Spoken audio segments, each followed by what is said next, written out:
Hi guys and welcome back to the channel Deepak Yadav Education. Welcome to the Daily Hindu News and Editorial Analysis of 9th of May 2022. तो guys आज है तारीख 9 मई 2022 और है Monday. देखेंगे आज के द हिंदू कंप्लीट न्यूज़पेपर को। द हिंदू कंप्लीट न्यूज़पेपर को एनालाइज करेंगे, बट लेक्चर में आगे बढ़ने से पहले अगर आप लोग को इस लेक्चर का पीडीएफ चाहिए तो क्या करना है, सबसे पहले डाउनलोड करना है टेलीग्राम और फिर जाकर सर्च बॉक्स में टाइप करना है Deepak Yadav education. As you can see guys आप लोग को ये वाला चैनल मिल जाएगा, इस पर क्लिक करना और जाकर इस चैनल को ज्वाइन कर लेना। देखो अगर आप लोगों को इस तरीके से ये चैनल नहीं मिलता है तो नीचे डिस्क्रिप्शन बॉक्स में आप सभी लोगों को पीडीएफ लिंक के नाम से एक लिंक मिल जाएगा। जैसे आप लोग उस पर क्लिक करोगे ये चैनल ऑटोमेटिकली ओपन हो जाएगा, इसको जाकर ज्वाइन कर लेना। ज्वाइन करने से फ़ायदा क्या होगा, यहाँ पर आप लोगों को डेली बेसिस पर लेक्चर का पीडीएफ मिल जाता है, डेली करंट अफेयर के वीडियो का पीडीएफ मिल जाता है और डेली बहुत सारे डिजिटल नोट्स मिल जाते हैं। नाउ बढ़ते हैं आगे बढ़ने से पहले हमेशा की तरह हम लोग अपने लेक्चर को एक मैप के क्वेश्चन के साथ स्टार्ट करेंगे। तो आज आप सभी लोगों को मैप में जाकर देखना है पैरासेल आइलैंड को कहाँ पर है ये एग्जैक्टली लोकेटेड, अच्छे से मैप में देखना। देन उसके बाद आकर नीचे कमेंट सेक्शन में टाइप करना, जिससे कि आप लोग इसको लंबे समय तक याद रख पाओगे। साथ ही साथ एक क्वेश्चन सॉल्व करेंगे जो कि यूपीएससी प्रीवियस ईयर साल 2015 के प्रीलिम्स में पूछा गया था। डेली बेसिस पर हम लोग यहाँ पर एक प्रीवियस ईयर क्वेश्चन को भी सॉल्व करते हैं। देखो एक एरिया है जिसका नाम है गोलन हाइट, आपने काफ़ी बार सुना होगा, हमने इसके बारे में काफ़ी बार डिस्कशन भी कर रखा है। नाउ ये जो एरिया है गोलन हाइट, ये कभी कभी न्यूज़ में देखने को मिलता है। बताना यह है कि ये कौन सी जगह से रिलेटेड है। Option A central Asia, option B middle east, option C south east Asia या फिर ऑप्शन डी सेंट्रल अफ्रीका। तो इसका सही आंसर आप सभी लोगों को नीचे कमेंट सेक्शन में देना है। एटलीस्ट सभी को इसमें पार्टिसिपेट करना है, जैसा मैं आप लोगों से डेली बेसिस पर बोलता हूं। बाय द वे इसका जो करेक्ट आंसर है वो मैंने आपको टेलीग्राम पर प्रोवाइड करवा दिया है, वहां से भी इसको चेकआउट कर सकते हो। अदरवाइज वहां पर आंसर नहीं मिलता है तो भी कोई परेशान होने की ज़रूरत नहीं है। वीडियो के लास्ट में इसके करेक्ट आंसर का डिस्कशन हम लोग करेंगे। तो चलो शुरुआत करते हैं। यह है आज का सबसे पहला आर्टिकल जो कि पेज नंबर 1 के ऊपर मेंशन्ड आपको देखने को मिलेगा। इस पर्टिकुलर आर्टिकल के अंदर रशिया और यूक्रेन के वॉर के बारे में चर्चा की गई है। जैसा कि आप लोगों को पता है कि 24 फरवरी से जो रशिया है उसने यूक्रेन को इन्वेड करना चालू किया था, तब से यहाँ पर ये जो वॉर है वो रेगुलर बेसिस पर चलता हुआ नज़र आ रहा है। अभी इसी वॉर के अंदर यहाँ पर एक और सिचुएशन ये देखने को मिली है कि रशिया ने यूक्रेन के लुहांस्क वाले रीजन में क्या किया है, सैटरडे में एक बॉम्बार्डिंग करी है। लगभग एक स्कूल के ऊपर ये बॉम्ब गिराया गया है जिसके अंदर काफ़ी सारे लोग थे, काफ़ी सारे लोग इंजर हुए हैं। साथ ही साथ बोला गया प्रोबेबली 60 लोगों के आसपास यहाँ पर जान गई है, ऐसी भी इंफॉर्मेशन मिलती है। और इन सारी चीज़ों को कंफर्म किया है उसी रीजन के गवर्नर ने, जैसा कि आप लोग यहाँ पर देख पा रहे होंगे। उस स्कूल के अंदर लगभग 90 लोग थे। अब जब बॉम्बार्डिंग होती है तो काफ़ी सारी आग वहाँ पे लग जाती है, उस आग को 4 घंटे बाद बुझाया जाता है। उसके बाद जब हम लोग देखते हैं तो लगभग 30 पीपल को इवैक्यूएट किया गया, वहाँ से निकाला गया बचाकर, जिसमें से 7 लोग इंजर्ड हुए और 60 लोगों की यहाँ पर जान गई है प्रोबेबली, ऐसा यहाँ पे मेंशन किया गया। अब जैसे ही ये पूरा का पूरा इंसिडेंट हुआ उसके बाद में यहाँ पर G7 कंट्रीज़ हो जाती हैं एक्टिव, यानी कि जो हमारे साथ एक डेवलप्ड नेशन का ग्रुप आपको देखने को मिलता है G7 कंट्रीज़ का, वो कौन कौन सी हैं, US, Britain, Canada, Germany, France, Italy और जापान। ये हो गए हमारे G7 कंट्रीज़। लेकिन अब लोग यहाँ पे देख पाओगे कि जो ये G7 कंट्रीज़ है इन्होंने क्या बोला कि जिस प्रकार से बॉम्बार्डिंग हुई है इसको देखते हुए हम लोग एक स्टेप उठाएंगे। वो स्टेप ये होगा कि रशिया से जो ये ऑयल वगैरह है इसको ये G7 कंट्रीज़ बिल्कुल भी परचेज़ नहीं करने वाली हैं। अब यहाँ पर एक तरीके से ऑयल की सप्लाई के ऊपर पूरी तरह से कट डाउन कर दिया जाने वाला है, जिससे कि यहाँ पर रशिया के पास में कोई पैसा नहीं आएगा। क्योंकि ऑब्वियस सी बात है अगर यहाँ पर अभी भी कुछ कंट्रीज़ जो हैं परचेज़ कर रही हैं ऑयल को, तो ऑब्वियस सी बात है उसके बदले में पेमेंट करनी है। वो जो पैसा है वो रशिया की इकॉनमी के अंदर जनरेट हो रहा है, रशिया की इकॉनमी के लिए एक रेवेन्यू बन रहा है।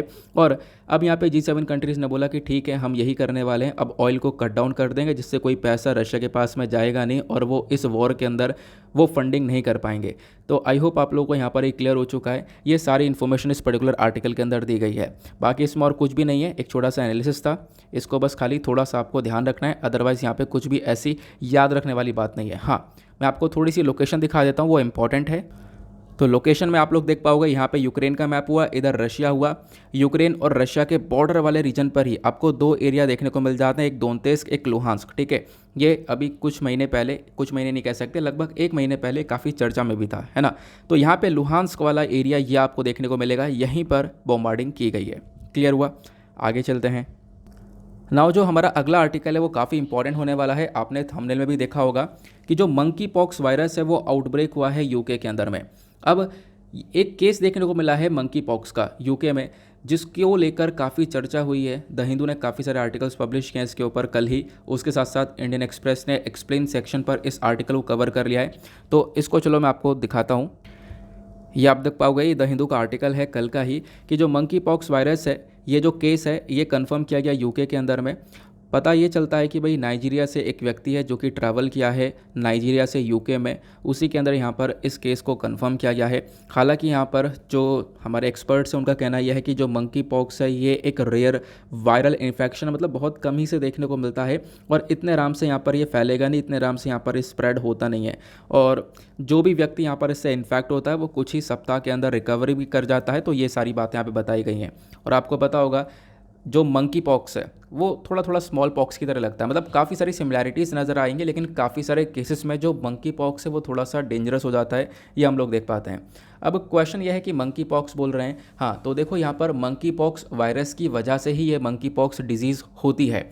मंकी पॉक्स वायरस जो कि मंकी के अंदर पाया जाता है, प्लस और भी बहुत सारे अलग अलग जानवर के अंदर पाया जाता है, जिसकी वजह से यहाँ पर ये बीमारियाँ फैलती हैं। तो यहाँ पर मैं आपको बता दूँ, ये मंकी पॉक्स वायरस आपके एग्जामिनेशन में खासकर प्रीलिम्स के पॉइंट ऑफ व्यू से काफ़ी इंपॉर्टेंट है।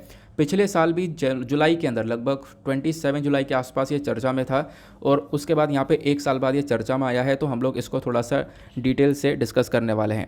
जैसे मैंने आपको बताया कि द हिंदू के साथ साथ इंडियन एक्सप्रेस ने यहाँ पर इसको एक्सप्लेन सेक्शन पर एक डिटेल से कवरेज दिया है, इसको हम लोग कवर करेंगे यहीं से ये आर्टिकल उठाकर। तो आप लोग को मंकी पॉक्स के रिगार्डिंग काफ़ी सारी इन्फॉर्मेशन दूंगा, जो कि आपको स्क्रीन पर ये नीचे दिखाई पड़ेगी। इसको आप लोग नोट डाउन भी कर सकते हो, और नोट डाउन करने की ज़रूरत भी नहीं है, क्योंकि इसको सब का जो भी इन्फॉर्मेशन है वो सब यहाँ पर एक पीडीएफ में इनकॉर्पोरेट करके मैं आपको टेलीग्राम पर प्रोवाइड करवा देता हूँ। वहाँ से आप लोग इस पीडीएफ को डाउनलोड कर सकते हो, ठीक है। अब इस आर्टिकल को हम लोग जीएस पेपर 2 हेल्थ से रिलेट कर सकते हैं। मंकी पॉक्स जो है एक वायरल जूनोटिक डिजीज़ कहलाती है। जूनोटिक डिजीज़ कौन सी होती है? जो कि यहाँ पर जानवर से इंसान में फैलती है, इसको हम लोग बोलते हैं जूनोटिक डिजीज़। और इसको हम लोग यहाँ पर एक पॉक्स लाइक डिजीज़ की तरह देखते हैं, जैसे कि हमारा स्मॉल पॉक्स होता है वैसे यहाँ पर ये मंकी पॉक्स भी देखने को मिलता है। लेकिन यहाँ पर यह है कि मंकी के अंदर ये मंकी पॉक्स वायरस मिलता है, जिसकी वजह से यहाँ पर ये वायरस फैलता है, जिसकी वजह से यहाँ पर इसको नाम ये मंकी पॉक्स का दिया गया। खासकर अगर हम लोग बात करें नाइजीरिया के अंदर मंकी पॉक्स के केसेस स्टार्टिंग में सबसे ज़्यादा देखने को मिले हैं। मंकी पॉक्स होता है मंकी पॉक्स वायरस की वजह से, जैसे कि ऑलरेडी मैं आपको बता चुका हूँ। अब जो ये वायरस है ये पॉक्सीविरिडे फैमिली से बिलोंग करने वाला वायरस है। यहाँ पे अगर आप लोग इस वायरस का नेचुरल होस्ट देखोगे कि हाँ वाकई में आखिरकार ये फैलता किससे है, तो अभी भी यहाँ पर इसके बारे में कोई प्रॉपर इन्फॉर्मेशन हमारे पास है नहीं। लेकिन फिर भी कुछ सोर्सेज ये बोलते हैं कि मंकी पॉक्स वायरस जो है मंकी के अंदर, एप्स के अंदर, प्लस कुछ रोडेंट्स हैं हमारे, जैसे कि यहाँ पर चूहा हो गया, उसके बाद यहाँ पर स्क्वायरल हो गया, तो इनके अंदर भी यहाँ पर ये पाया जाता है। ऐसा हमारे पास यहाँ पर कुछ इन्फॉर्मेशन बताती है। उसके साथ साथ यहाँ पे बताया गया इसका जो आउटब्रेक है, सबसे पहली बार जो ये मंकी पॉक्स वायरस है ये 1958 के अंदर रिपोर्ट किया गया था मंकी के अंदर, ठीक है, बंदर के अंदर ही पाया गया था। कहाँ पर? डीआरसी यानी कि डेमोक्रेटिक रिपब्लिक ऑफ कॉन्गो में। फिर उसके बाद 1970 में, तो 1958 में मंकी के अंदर पाया गया, 1970 में ये ह्यूमंस के अंदर देखने को मिला। अगेन यहाँ पर ये भी डेमोक्रेटिक रिपब्लिक ऑफ कॉन्गो के अंदर ही ये केस मिला था। फिर 2017 में नाइजीरिया के अंदर ये केस बहुत तेज़ी से आउटब्रेक होता है। इनफैक्ट यहाँ पर आप कह सकते हो कि मंकी पॉक्स वायरस बहुत तेज़ी से फैल जाता है नाइजीरिया में, ठीक है। फिर उसके बाद ये जो डिजीज़ है ये बहुत सारी वेस्टर्न और सेंट्रल अफ्रीकन कंट्रीज़ में भी फैलती हुई नज़र आती है।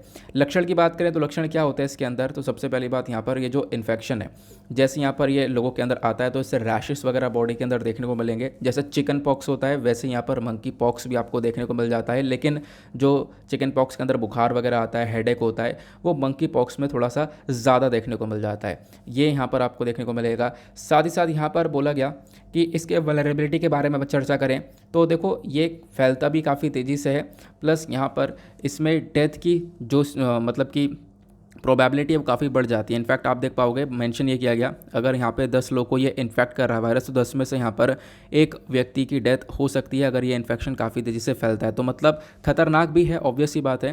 देन उसके बाद एट द लास्ट एक क्वेश्चन आता है कि इस वायरस के ट्रीटमेंट और वैक्सीन को लेकर अगर हम लोग बात करें तो कुछ है क्या? तो यहाँ पे कोई भी ऐसा स्पेसिफिक ट्रीटमेंट देखने को मिलेगा नहीं, कोई भी यहाँ पर वैक्सीन अवेलेबल नहीं है इस मंकी पॉक्स इन्फेक्शन के लिए। फिर बताया गया, अगर हम लोग पिछले समय की बात करें तो एंटी स्मॉल पॉक्स वैक्सीन को लाया गया था। मतलब कि जब ये स्मॉल पॉक्स वगैरह फैल रहा था, एक टाइम पे स्मॉल पॉक्स बहुत ज़्यादा चलता था, ठीक है। अब होता क्या है कि जो ये स्मॉल पॉक्स वगैरह है इसके लिए वैक्सीन को लेकर आया गया था, लेकिन यहाँ पे ये हम लोग पहले लेकर आए थे। और वो स्मॉल पॉक्स की जो वैक्सीन है वो काफ़ी अच्छे से मंकी पॉक्स को भी टैकल कर सकती है। मतलब मंकी पॉक्स वाले जो भी हमारा वायरस है इसमें 85% इफ़ेक्टिव मानी जाती है। लेकिन इसमें भी एक प्रॉब्लम है। प्रॉब्लम यहाँ पर यह है कि जो हमारी पूरी दुनिया है वो स्मॉल पॉक्स फ्री हो चुकी है। 1980 में यहाँ पर स्मॉल पॉक्स फ्री हो चुकी है। यहाँ पर स्मॉल पॉक्स का एक भी केस आपको देखने को मिलेगा नहीं। तो इसी की वजह से जो ये वैक्सीन है वो भी आज के टाइम पर अवेलेबल इतनी होती नहीं है। तो ये यहाँ पर एक प्रॉब्लम वाली सिचुएशन देखने को मिल जाएगी। अदरवाइज़ यहाँ पर ये पूरा का पूरा आर्टिकल आपको ध्यान रखना है। क्लियर हुआ?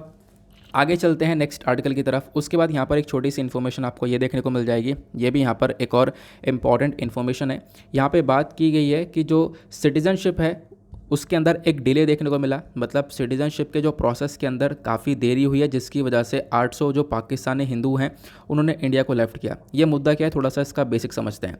लगभग 800 पाकिस्तानी हिंदूज़ हैं जो कि यहाँ पर एक तरीके से राजस्थान में रह रहे थे और इंडिया में आए थे सिटीज़नशिप लेने के लिए कि हाँ इंडिया की सिटीज़नशिप हम लोगों को मिल जाएगी। लेकिन क्या हुआ, 2021 में ये वापस से अपने जहाँ से आए थे वहाँ पर रिटर्न कर गए। इनका कहना यह है कि भाई देखो, जो प्रोसेस है सिटीजनशिप एप्लीकेशन का वो बहुत ज़्यादा कॉम्प्लिकेटेड है। इनफैक्ट यहाँ पर कोई इसके अंदर प्रोग्रेस हो नहीं रहा है और इसी की वजह से यहाँ पर इनको सिटीजनशिप नहीं मिल पाई है। दैट इज़ वाई इनको रिटर्न करना पड़ रहा है। तो ये रिटर्न कर गए, ये यहाँ पर हमें इन्फॉर्मेशन मिलती है। साथ ही साथ यहाँ पर ये भी मेंशन किया गया कि अगर इनको देखो सिटीजनशिप लेनी है तो उसके लिए जो भी यहाँ पर इनका पासपोर्ट वगैरह है, जो पाकिस्तानी पासपोर्ट है उसको यहाँ पर रिन्यू करवाना पड़ेगा। क्योंकि सिटीजनशिप के लिए जब भी ऑनलाइन पोर्टल पर जब जाओगे तो उसमें यहाँ पर एक्सपायर्ड पासपोर्ट को एक तरीके से एक्सेप्ट नहीं किया जा रहा है। तो यहाँ पर क्या है, इनको पासपोर्ट रिन्यू करवाना पड़ेगा। और अगर फैमिली ये पासपोर्ट को रिन्यू करवाने जाती है पाकिस्तान हाई कमीशन पर, जो कि दिल्ली के अंदर में, तो वहाँ पर काफ़ी सारा पैसा लग रहा है। इनफैक्ट यहाँ पर मान लो 10 लोग हैं तो उनके लिए यहाँ पे 1 लाख रुपीज़ लग रहे हैं। तो यहाँ पे बताया गया ये वैसे ही काफ़ी परेशान है, फाइनेंशियल स्ट्रेस में है। दैट इज़ वाई यहाँ पर क्या हुआ, ये सिटीजनशिप के जो प्रोसेस है इसमें यहाँ पर एप्लीकेबल नहीं हो पाए, जिसकी वजह से इनको वापस से लौटना पड़ा।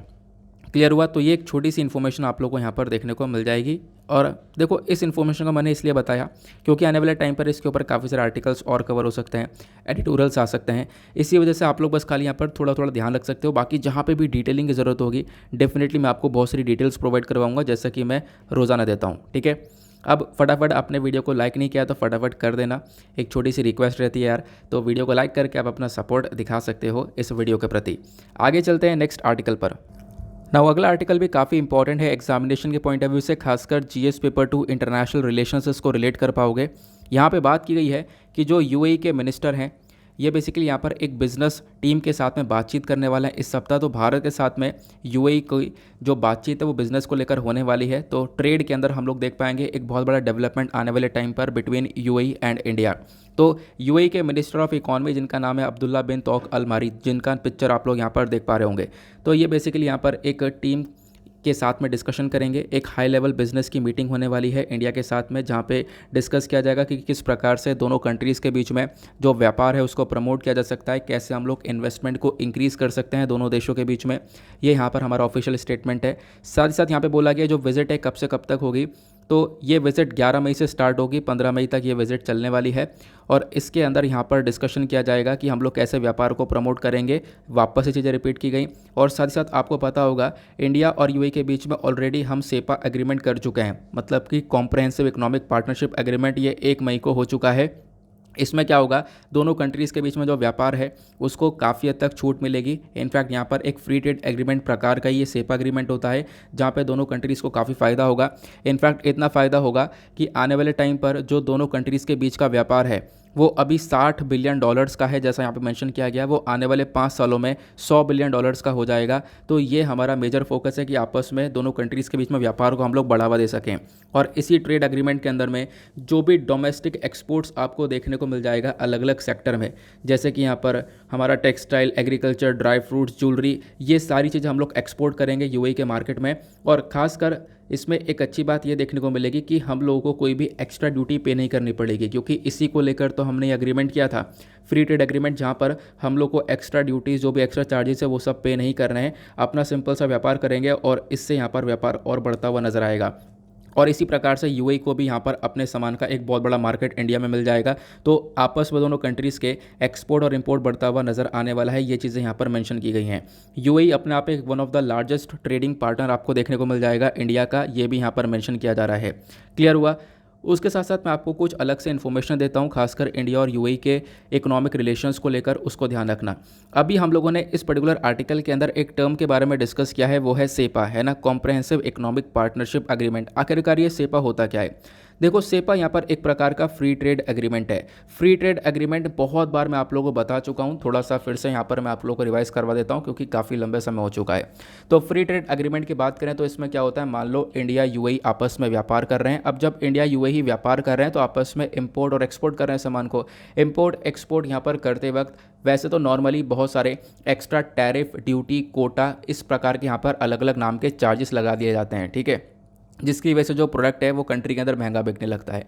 लेकिन जब कोई कंट्री फ्री ट्रेड एग्रीमेंट कर लेती है तो वो जो भी यहाँ पर चार्जेस हैं, जो भी यहाँ पर हमारा एक्स्ट्रा ड्यूटी, कोटा, टैरिफ वगैरह जो भी हैं, उनको नहीं लगाया जाता, उनको हटा दिया जाता है। तो नॉर्मल से यहाँ पर ट्रेड होता है, जिससे यहाँ पर यह व्यापार दोनों कंट्रीज़ के बीच में बढ़ता हुआ चला जाता है। क्लियर हुआ। तो इसी प्रकार का यहाँ पर यह एग्रीमेंट इंप्लीमेंट किया गया इंडिया यूएई के बीच में 1 मई में। साथ ही साथ यहाँ पर इसी प्रकार का जो ये सेम एग्रीमेंट है सेपा वाला, ये हमने यूएई के अलावा साउथ कोरिया और जापान के साथ में भी साइन कर रखा है, ध्यान रखना। देन उसके बाद करंट स्टेट में बात करें, इंडिया यूएई के रिलेशंस किस प्रकार से स्टैंड करते हैं, तो देखो इंडिया और यूएई दोनों यहाँ पर अपने आप में इंपॉर्टेंट कंट्री है। दोनों की जो फ्रेंडशिप है वो काफ़ी मजबूत आपको देखने को मिल जाएगी। दोनों कंट्रीज़ के बीच में कल्चरल, इकोनॉमिक टाइज आपको बढ़ते हुए नजर आएंगे। इनफैक्ट जो इन कंट्रीज़ की रिलेशनशिप है वो बढ़नी चालू हुई थी कब, जब एच शेख जैद बिन सुल्तान अल नयन ये यहाँ पर रूलर बनते हैं अबू धाबी के 1966 में। तब यहाँ पर आप कह सकते हो चीज़ें बदलती हैं, और इन्हीं के तहत क्या होता है, यूएई फेडरेशन को बनाया जाता है 1971 में, और उसके बाद इंडिया यूएई के बीच में रिलेशंस बढ़ने चालू हो जाते हैं। दोनों कंट्रीज़ के पॉलिटिकल रिलेशंस के बारे में चर्चा करें तो 2019 में यूएई ने अवार्ड दिया था, एक जायद मेडल नाम का अवार्ड है। ये यूएई का एक हाईएस्ट सिविलियन अवार्ड है, ये हमारे पीएम मोदी को दिया गया। तो आप लोग यहाँ पर इसके बारे में ध्यान रख सकते हो। जिसके बाद यहाँ पे रिलेशंस दोनों कंट्रीज़ के बीच में और मजबूत होने लगे। देन उसके बाद इंडियन प्राइम मिनिस्टर ने यूएई को विजिट किया था अगस्त 2015 में। उसके बाद से भी यहाँ पे काफ़ी सारा फोकस किया गया दोनों कंट्रीज़ के रिलेशंस को डेवलप करने में। तो ये तो हमारे कुछ पॉलिटिकल रिलेशंस हुए। अब बात करते हैं इकोनॉमिक रिलेशंस की। इकोनॉमिक रिलेशंस को देखें तो इंडिया यूएई का जो भी व्यापार है वो लगभग हमने देखा है कि $60 बिलियन का चल रहा है, और हमारा फोकस ये है कि हम लोग इसको $100 बिलियन का कर दें, और इसी वजह से ये सेपा एग्रीमेंट किया गया है, जैसा मैंने आप लोगों को इस आर्टिकल के अंदर ये सारी इन्फॉर्मेशन दे दी थी। उसके बाद यूएई हमारा सेकंड लार्जेस्ट एक्सपोर्ट डेस्टिनेशन देखने को मिलेगा इंडिया का, ठीक है। ये साल 2019-20 का डेटा है, जहाँ पे हमने काफ़ी कुछ यूएई को एक्सपोर्ट किया है, और हालांकि यूएई से हमने काफ़ी कुछ इंपोर्ट भी किया है। फिर उसके बाद कल्चरल रिलेशंस के बारे में बात करें तो आज के टाइम पर देखो दोनों कंट्रीज़ के बीच में कल्चरल रिलेशंस भी काफ़ी ज़्यादा बेहतर देखने को मिलेंगे। दोनों कंट्रीज़ ने कल्चरल एग्रीमेंट को साइन कर रखा है 1975 में, ठीक है। तो आप लोग यहाँ पर ध्यान रख सकते हो। बाकी इंडियन कम्युनिटी की बात करें तो बहुत सारे जो यूएई के अंदर लोग हैं वो आपको इंडिया के भी देखने को मिलेंगे। लगभग 2.6 मिलियन के आसपास जो इंडियंस है वो आपको यूएई के अंदर रहते हुए नजर आएंगे। तो एक बहुत बड़ा इंडियन कम्युनिटी आज के टाइम पर यूएई के अंदर देखने को मिल जाती है, जो कि यूएई के इकोनॉमिक डेवलपमेंट के लिए एक मेजर रोल प्ले कर रही है। क्लियर हुआ। तो आई होप आप लोगों को यहाँ पर इस आर्टिकल का भी प्रॉपर एनालिसिस मिल चुका है। चलो आगे चलते हैं नेक्स्ट आर्टिकल पर ना। उसके बाद अगला आर्टिकल आपको ये देखने को मिलेगा, इसमें कोई खास इंपॉर्टेंट इन्फॉर्मेशन नहीं है, इसी वजह से यहाँ पर इसको हम लोग डिटेल में थोड़ा देखेंगे नहीं। यहाँ पे बात की गई है जस्टिस जमशेद बुरजोर पर्देवाला, ठीक है। यहाँ पर इनका नाम जस्टिस पर्देवाला है। ये भी बेसिकली यहाँ पर चीफ जस्टिस ऑफ इंडिया बन सकते हैं। चीफ जस्टिस ऑफ इंडिया की लाइन में इनका भी एक नंबर आपको देखने को मिल जाएगा। आज के टाइम पर हमारे सीजीआई एन.वी. रमन्ना साहब हैं, ठीक है, जो कि अभी रिटायर हो जाएंगे जल्दी ही। उसके बाद यहाँ पर हम लोग देख पाएंगे उस पूरी लाइन के अंदर, यानी कि जो चीफ जस्टिस ऑफ इंडिया बनने वाले उसी लाइन में इनका भी नंबर आपको देखने को मिलेगा। हालांकि इसके बारे में कल हमने चर्चा की थी कि अभी सुप्रीम कोर्ट में जो जजेस हैं वो पूरे चल रहे हैं, जो पूरे जजेस हैं पूरी स्ट्रेंथ पूरी चल रही है। हालांकि यहाँ पर थोड़े टाइम बाद वो जो जजेस की स्ट्रेंथ है वो यहाँ पर कम हो जाएगी, क्योंकि अभी कुछ जजेस हैं जिनको रिटायर होना है, ठीक है, उनका रिटायरमेंट आने वाला है। तो वो आर्टिकल के अंदर कवर किया गया है। तो मतलब आर्टिकल के अंदर कुछ भी ऐसी इन्फॉर्मेशन नहीं है जो कि याद रखने वाली हो, तो आप लोग इस आर्टिकल को पूरी तरह से हटा सकते हो, ठीक है। उसके बाद आते हैं इंपॉर्टेंट आर्टिकल की तरफ। अब यहाँ पर कुछ इंपॉर्टेंट चीज़ें मिल जाती हैं, खासकर GS paper 1 art and culture के पॉइंट ऑफ व्यू से बहुत ही इंपॉर्टेंट है। आप कोई सी भी बुक उठाओगे आर्ट एंड कल्चर की, तो जब भी आप लोग यहाँ पर इंडस वैली सिविलाइजेशन को पढ़ोगे तो उसमें ये अलग से टॉपिक मेंशन्ड है, ठीक है। तो इसके बारे में काफ़ी डिटेल से डिस्कस करने वाले हैं। हुआ क्या है, राखीगढ़ी के अंदर हमने देखा एक्सकेवेशन साइट पर कुछ स्केलेटन्स यहाँ पर मिले हैं। लगभग 60 स्केलेटन्स को फाउंड किया गया आर्कियोलॉजिकल सर्वे ऑफ इंडिया के through. Archaeological survey of India जो कि यहाँ पर एक बॉडी है जो कि यहाँ पर एक्सकेवेशन करती है, लगभग जगह पर खुदाई करके वहाँ पे पुराने ज़माने की चीज़ों को ढूंढती हैं, ठीक है। तो इस प्रकार से यहाँ पे काम किया जाता है आर्कियोलॉजिकल सर्वे ऑफ इंडिया का, ठीक है। तो यहाँ पर ये एक छोटा सा काम है, उसके अलावा और भी काफ़ी सारे काम होते हैं एएसआई के। पहला क्वेश्चन आप लोगों से, आर्कियोलॉजिकल सर्वे ऑफ इंडिया कौन सी मिनिस्ट्री के अंडर में आता है, उस मिनिस्ट्री का नाम लिखो। यूपीएससी ने इसको क्वेश्चन के रूप में पूछा था प्रीवियस ईयर में, ठीक है। चलो अब बात करते हैं इस आर्टिकल के बारे में। तो हुआ क्या, यहाँ पे बात की है राखीगढ़ी की। तो राखीगढ़ी पे हमने देखा कि स्केलेटन्स फाउंड करे गए, यानी कि कुछ यहाँ पर हड्डियों के ढांचे मिले हैं। लगभग 2 ह्यूमन स्केलेटन्स मिले हैं और 2 ह्यूमन स्केलेटन्स के डीएनए सैंपल्स को कलेक्ट कर लिया गया है। अब वो जो डीएनए सैंपल्स हैं उसके ऊपर थोड़ी सी रिसर्च की जाएगी और उसके बेसिस पर हमें बहुत सारी पुराने ज़माने की इन्फॉर्मेशन या फिर उस टाइम की इन्फॉर्मेशन मिलने वाली है, ठीक है। ये यहाँ पर मेंशन किया गया।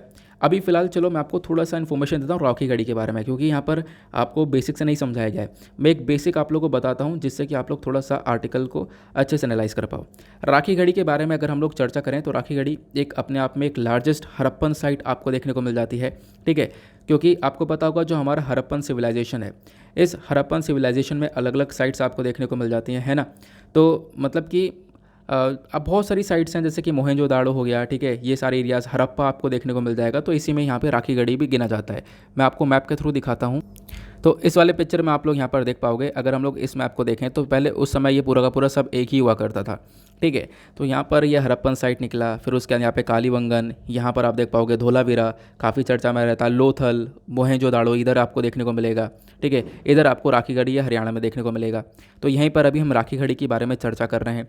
यहीं पर ये सारी जो साइट्स मैंने आपको बताई हैं ना, ये इंडस वैली सिविलाइजेशन की सारी महत्वपूर्ण साइट्स आपको नज़र आती हैं, ठीक है। तो राखीगढ़ी की अगर हम लोग बात करें तो एक्सकेवेशन बहुत लंबे समय पहले से यहाँ पर किया गया है ताकि हम लोग स्टडी कर सकें कि हाँ ये राखीगढ़ी कैसे इवॉल्व हुआ था। लगभग 6000 बीसी के, यानी जो प्री हड़प्पन फेस है, 6000 बीसी से लेकर 2500 बीसी तक क्या क्या सिचुएशन वहाँ पे रही थी उसको एनालाइज किया जा सके, ठीक है। तो वहाँ पर इसी चक्कर में हम लोग को भी रिसर्च वगैरह कर रहे हैं, खुदाई वगैरह करते हैं ताकि वहाँ की इन्फॉर्मेशन हम लोग को मिलती रहे। और काफ़ी सारी चीज़ें मिली हैं हमें पहले भी आर्कियोलॉजिकल सर्वे ऑफ इंडिया ने खूब खुदाइयाँ करी हैं, वहाँ पे पॉट्स, सील्स वगैरह ये सारी चीज़ें मिलती हुई हम लोग को नज़र आई हैं, ठीक है।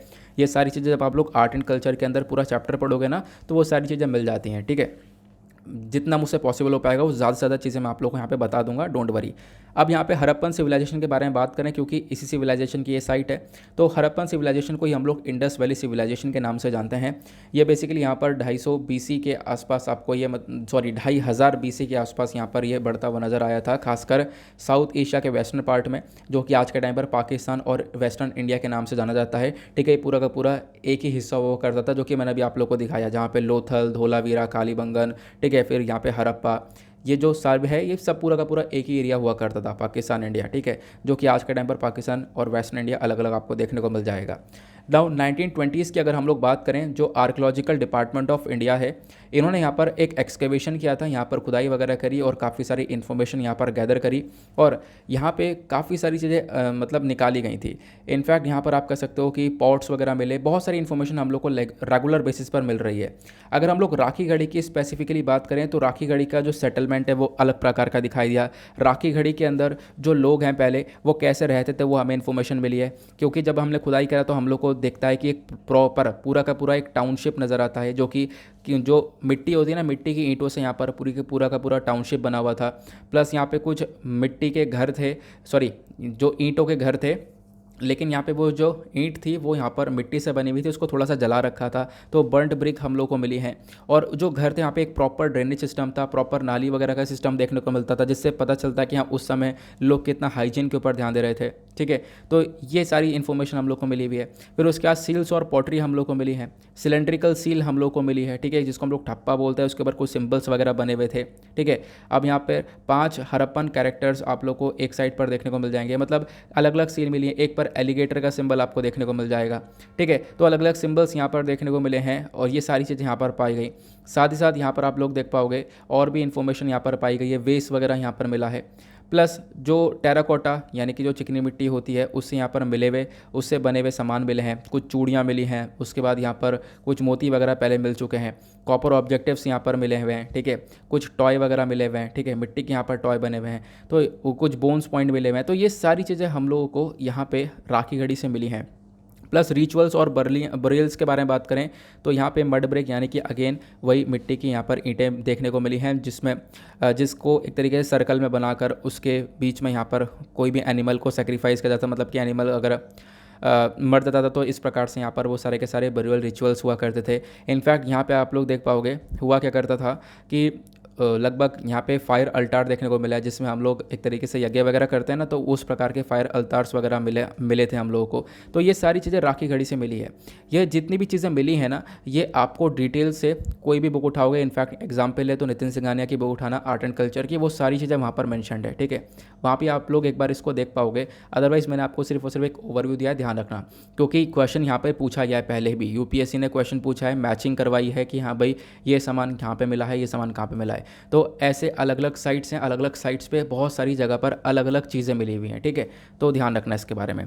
तो अभी राखी गढ़ी के अंदर स्केलेटन यानी कि हड्डी का ढांचा मिला, जिसको ऊपर यहाँ पे अभी एक सैंपल को कलेक्ट कर लिया गया है। बोला जा रहा है ये जो हड्डी का ढांचा है लगभग 5000 साल पुराना है। ठीक है, अब यहाँ पे हम लोगों ने देखा कि इसके बराबर में पॉट्स वगैरह भी मिले हैं, यानी कि आप देख पाओगे ये पिक्चर है, ये स्केलेटन मिला है, स्केलेटन के आसपास में यहाँ पर ये सारे पॉट्स वगैरह भी यहाँ पर पाए गए हैं खुदाई के टाइम पर, ये यहाँ पर मेंशन किया गया।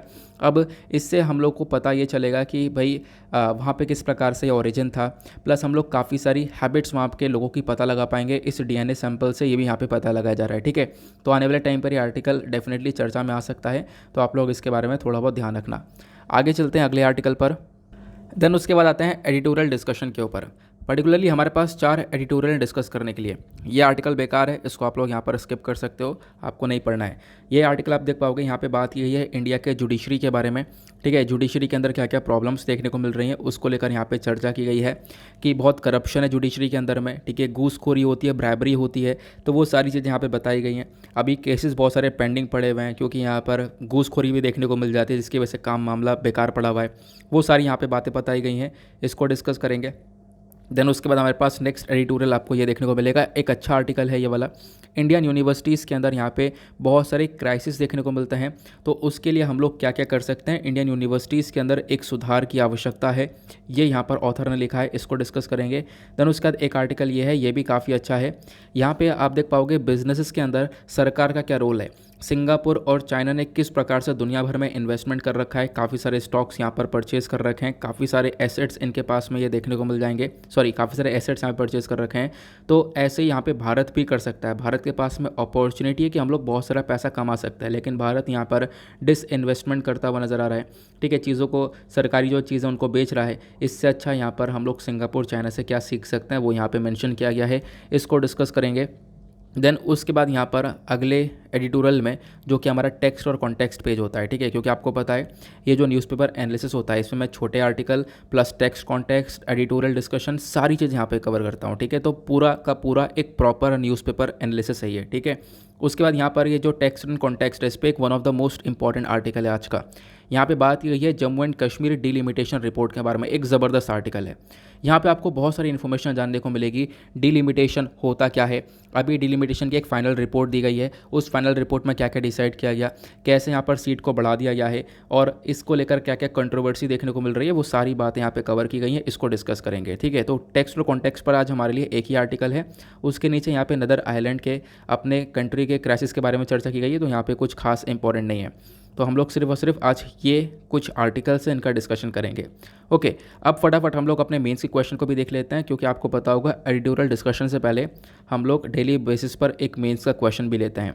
तो 9 मई यानी आज का जो डेली मेंस क्वेश्चन है वो ये है, सिंपल सा है और अच्छा है, क्योंकि जो क्वेश्चन मिलते हैं आपको ये करंट बेस्ड मिल रहे हैं कि हाँ जो सिनेरियो चल रहा है। अभी रिसेंट डेज में हमने देखा कि पावर का शॉर्टेज हुआ इंडिया के अंदर में, इलेक्ट्रिसिटी का एक बहुत बड़ा शॉर्टेज देखने को मिला है ना, ये हम लोगों ने देखा है। बहुत सारे स्टेट्स के अंदर इलेक्ट्रिसिटी का शॉर्टेज अभी भी देखने को मिल रहा है।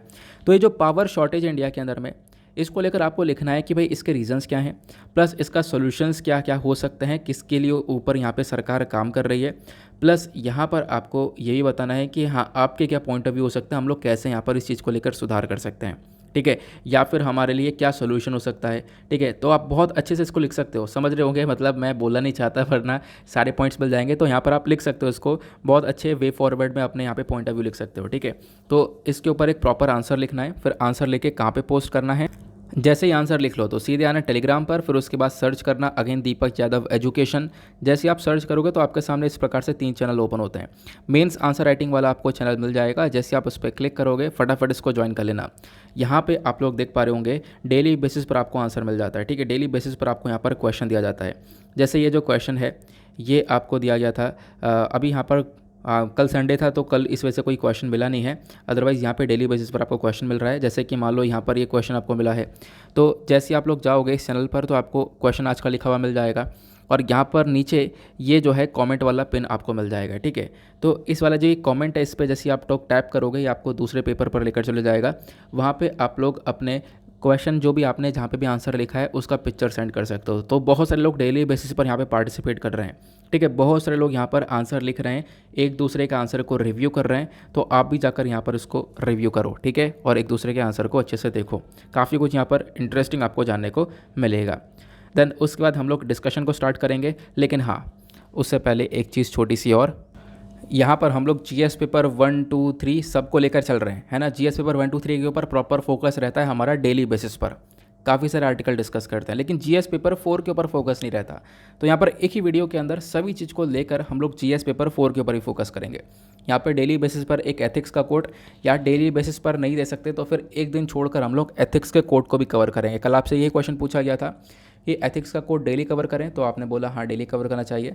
तो पॉसिबल हो पाया तो मुझसे मैं डेली कवर कर दूंगा, नहीं तो फिर यहाँ पर एक दिन छोड़कर भी कवर कर लेंगे, कोई प्रॉब्लम नहीं। आपके पास काफ़ी सारे कोड्स इकट्ठे हो जाएंगे, क्योंकि एथिक्स के पेपर में जो सबसे ज़्यादा चीज़ मैटर करती है वो आपके यहाँ पर कोड, कि आप कितने अच्छी तरीके से इसको अपने कौन से आंसर राइटिंग के साथ पुट डाउन करते हो। तो यहाँ पर एक कोट है मार्टिन लूथर किंग का, ये यहाँ पर मेंशन करते हैं, if man hasn't discovered something that he will die for, he isn't fit to live. यहाँ पर अगर मान लो कोई व्यक्ति है, कोई भी हो सकता है, अगर उसने यहाँ पर जीवन में ये नहीं पाया कि हाँ भाई उसके लिए उसको यही काम करना है, उसके लिए यहाँ पर वो जान दे सकता है कि हाँ मुझे भाई ये काम करना है, अगर उसको वो चीज़ नहीं मिलती है, उसको अपना गोल नहीं मिलता है, तो डेफिनेटली यहाँ पर मतलब वो जीने के लिए बिल्कुल फिट नहीं है। ये यहाँ पर मार्टिन लूथर किंग का कहना है, ठीक है। तो एक सिंपल सा है, आई होप आप लोग यहाँ पर इसको समझ रहे होंगे। तो अपना गोल जो है अगर हम लोग इसको एक एज अ मोटिवेशन भी देखें तो बहुत बेहतरीन तरीके से काम करेगा ये, ठीक है। कि यहाँ पर कोई भी व्यक्ति है उसको अपना गोल नहीं मिलता है लाइफ के अंदर में, ठीक है, वो डिस्कवर नहीं कर पाता है, हालांकि चल रहा है, लेकिन वो एक ऐसा रॉकेट है कहाँ पर जाके फटेगा किसी को कुछ नहीं पता, तो वो बेकार है। अगर आपके पास प्लानिंग है, आपका टारगेट क्या है कि हाँ भाई मैं इस टारगेट पर जाके फटूंगा, तो वो ज़्यादा बेहतर रहेगा, ठीक है। एक टारगेट है, उसी के लिए यहाँ पर मुझे जीना है, उसी के लिए यहाँ पर ये मरना है, यही सारा काम मुझे यहाँ पर करना है उस टारगेट के लिए, ठीक है। अगर आपके पास ये चीज़ें सेट है, आपके माइंड में प्लानिंग यहाँ पर ये सारी चीज़ सेट है, इसको लेकर काम करना है, तो डेफिनेटली आप यहाँ पे उसको लेकर काम करते हुए चलोगे, ठीक है। तो वो सारी इन्फॉर्मेशन यहाँ पर आपको देखने को मिल जाएगी, तो डेफिनेटली इसको आप लोग अपने पास लिख कर रख सकते हो। बाकी पीडीएफ के अंदर इसको मैं पुट डाउन कर दूंगा।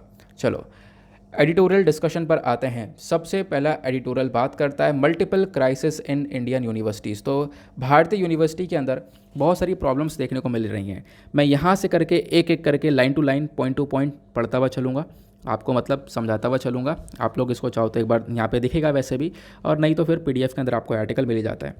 यहाँ पे मेंशन किया गया कि भाई जो इंडियन यूनिवर्सिटीज़ है, जब इनकी हम लोग बात करते हैं तो क्या यहाँ पर आज के टाइम पर इन इंडियन यूनिवर्सिटीज़ के अंदर सिचुएशन सही है?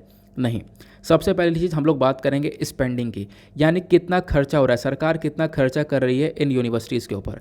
जो ये स्पेंडिंग है हायर एजुकेशन के ऊपर, ये थमी पड़ी है बहुत लंबे समय पहले से, ठीक है। साल 2012 से ये आपको 1.3 से लेकर 1.5% के आसपास देखने को मिल जाएगी, जबकि दूसरे देशों के अंदर एजुकेशन के ऊपर बहुत पैसा खर्च जा रहा है, लेकिन इंडिया के अंदर नहीं।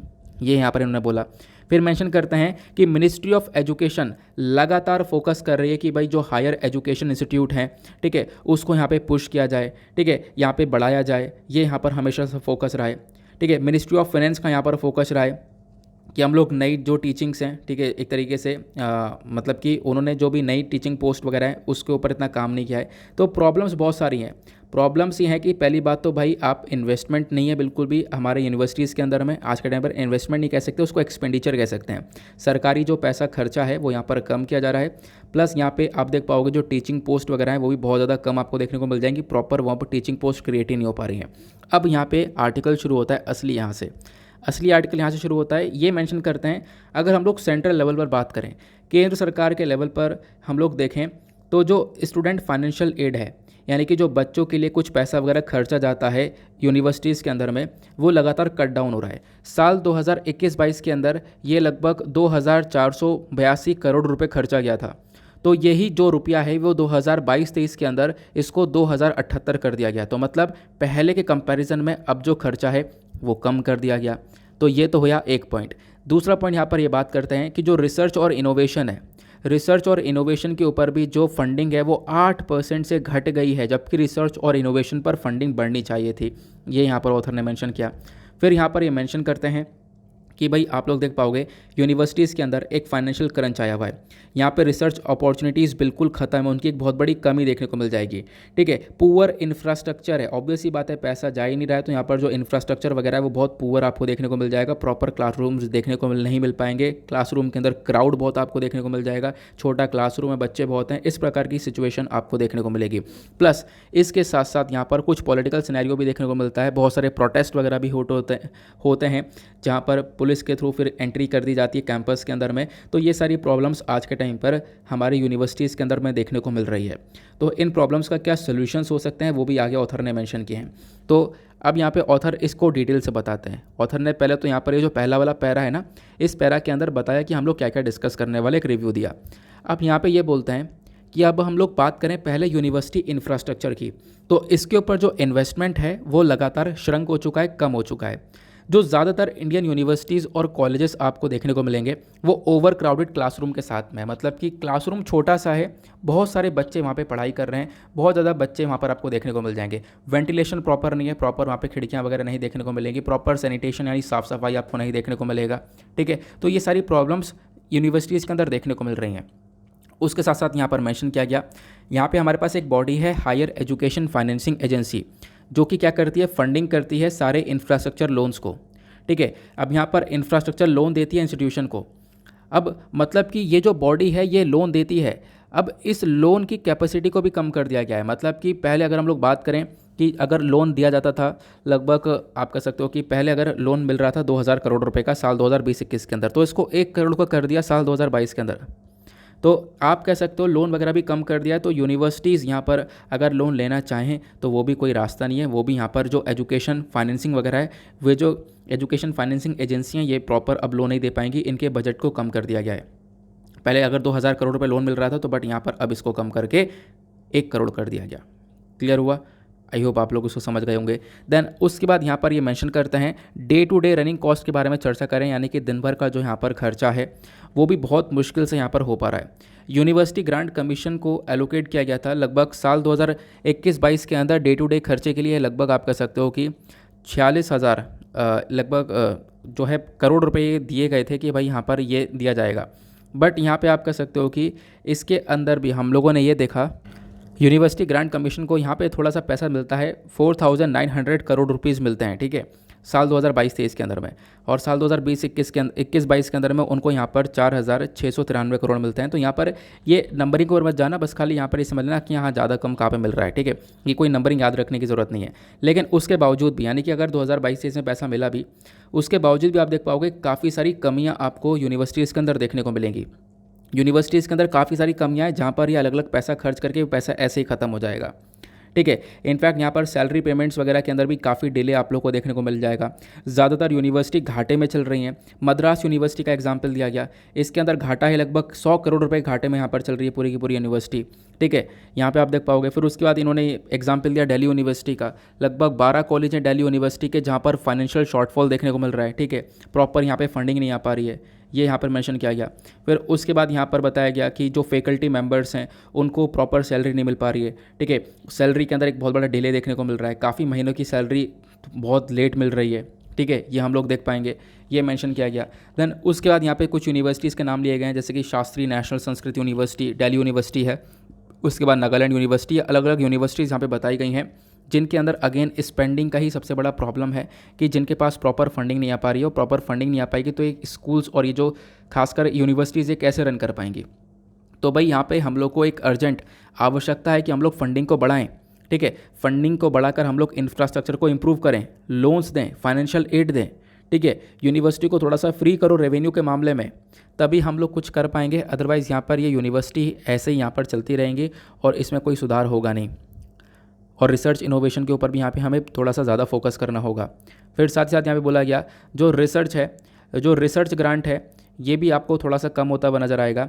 इनफैक्ट अगर मैं बताऊँ, यहाँ पे अलग अलग डेटा दिया गया है रिसर्च को लेकर कि जो भी यहाँ पर हमारे रिसर्च प्रोजेक्ट स्कीम्स थी वो डिक्लाइन कर दी गई हैं। पहले रिसर्च के ऊपर काफ़ी काम किया जाता था, बट अभी बहुत कम हो चुका है।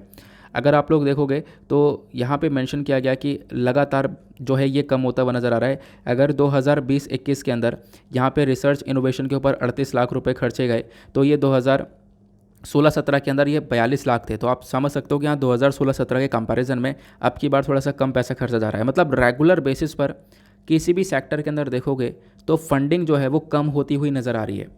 फिर उसके बाद बताया गया इंडिया के अंदर आप देख पाओगे लगभग 1040 से ज़्यादा यूनिवर्सिटीज़ आपको देखने को मिल जाएंगी, लेकिन इसमें से सिर्फ और सिर्फ 2.7% यूनिवर्सिटीज़ ही जो है पीएचडी प्रोग्राम को ऑफ़र करती हैं। ऐसा क्यों? ठीक है, फिर उसके बाद मतलब कि पीएचडी प्रोग्राम कम यूनिवर्सिटीज़ में ऑफ़र किया जा रहा है। प्लस उसके बाद यहाँ पर प्रॉब्लम्स जो हैं वो आपको देखने को मिल जाएगा। देखो, इंफ्रास्ट्रक्चर के ऊपर बहुत ज़्यादा जोर दिया गया है। साथ ही साथ यहाँ पर इन्होंने ये दिया कि देखो आज के टाइम पर जो ये फंडिंग है रिसर्च के लिए वो बहुत ज़्यादा आवश्यक है। आप लोग रिसर्च के ऊपर कहीं से कहीं तक कॉम्प्रोमाइज़ नहीं कर सकते, रिसर्च की आवश्यकता है। अगर हम लोग ओवरऑल बात करें तो हर जगह पर जो रिसर्च है इसको लेकर आर्टिकल्स पब्लिश होता है। रिसेंट डेज़ में एक एडिटोरियल और आया था जहाँ पे साइंटिफिक बेसिस पर रिसर्च के बारे में चर्चा की गई थी कि भारत जो है रिसर्च में पैसा कम खर्च कर रहा है। तो ये चीज़ें हमें थोड़ी सी इंप्रूव करनी होंगी, यहाँ पे मेंशन किया गया।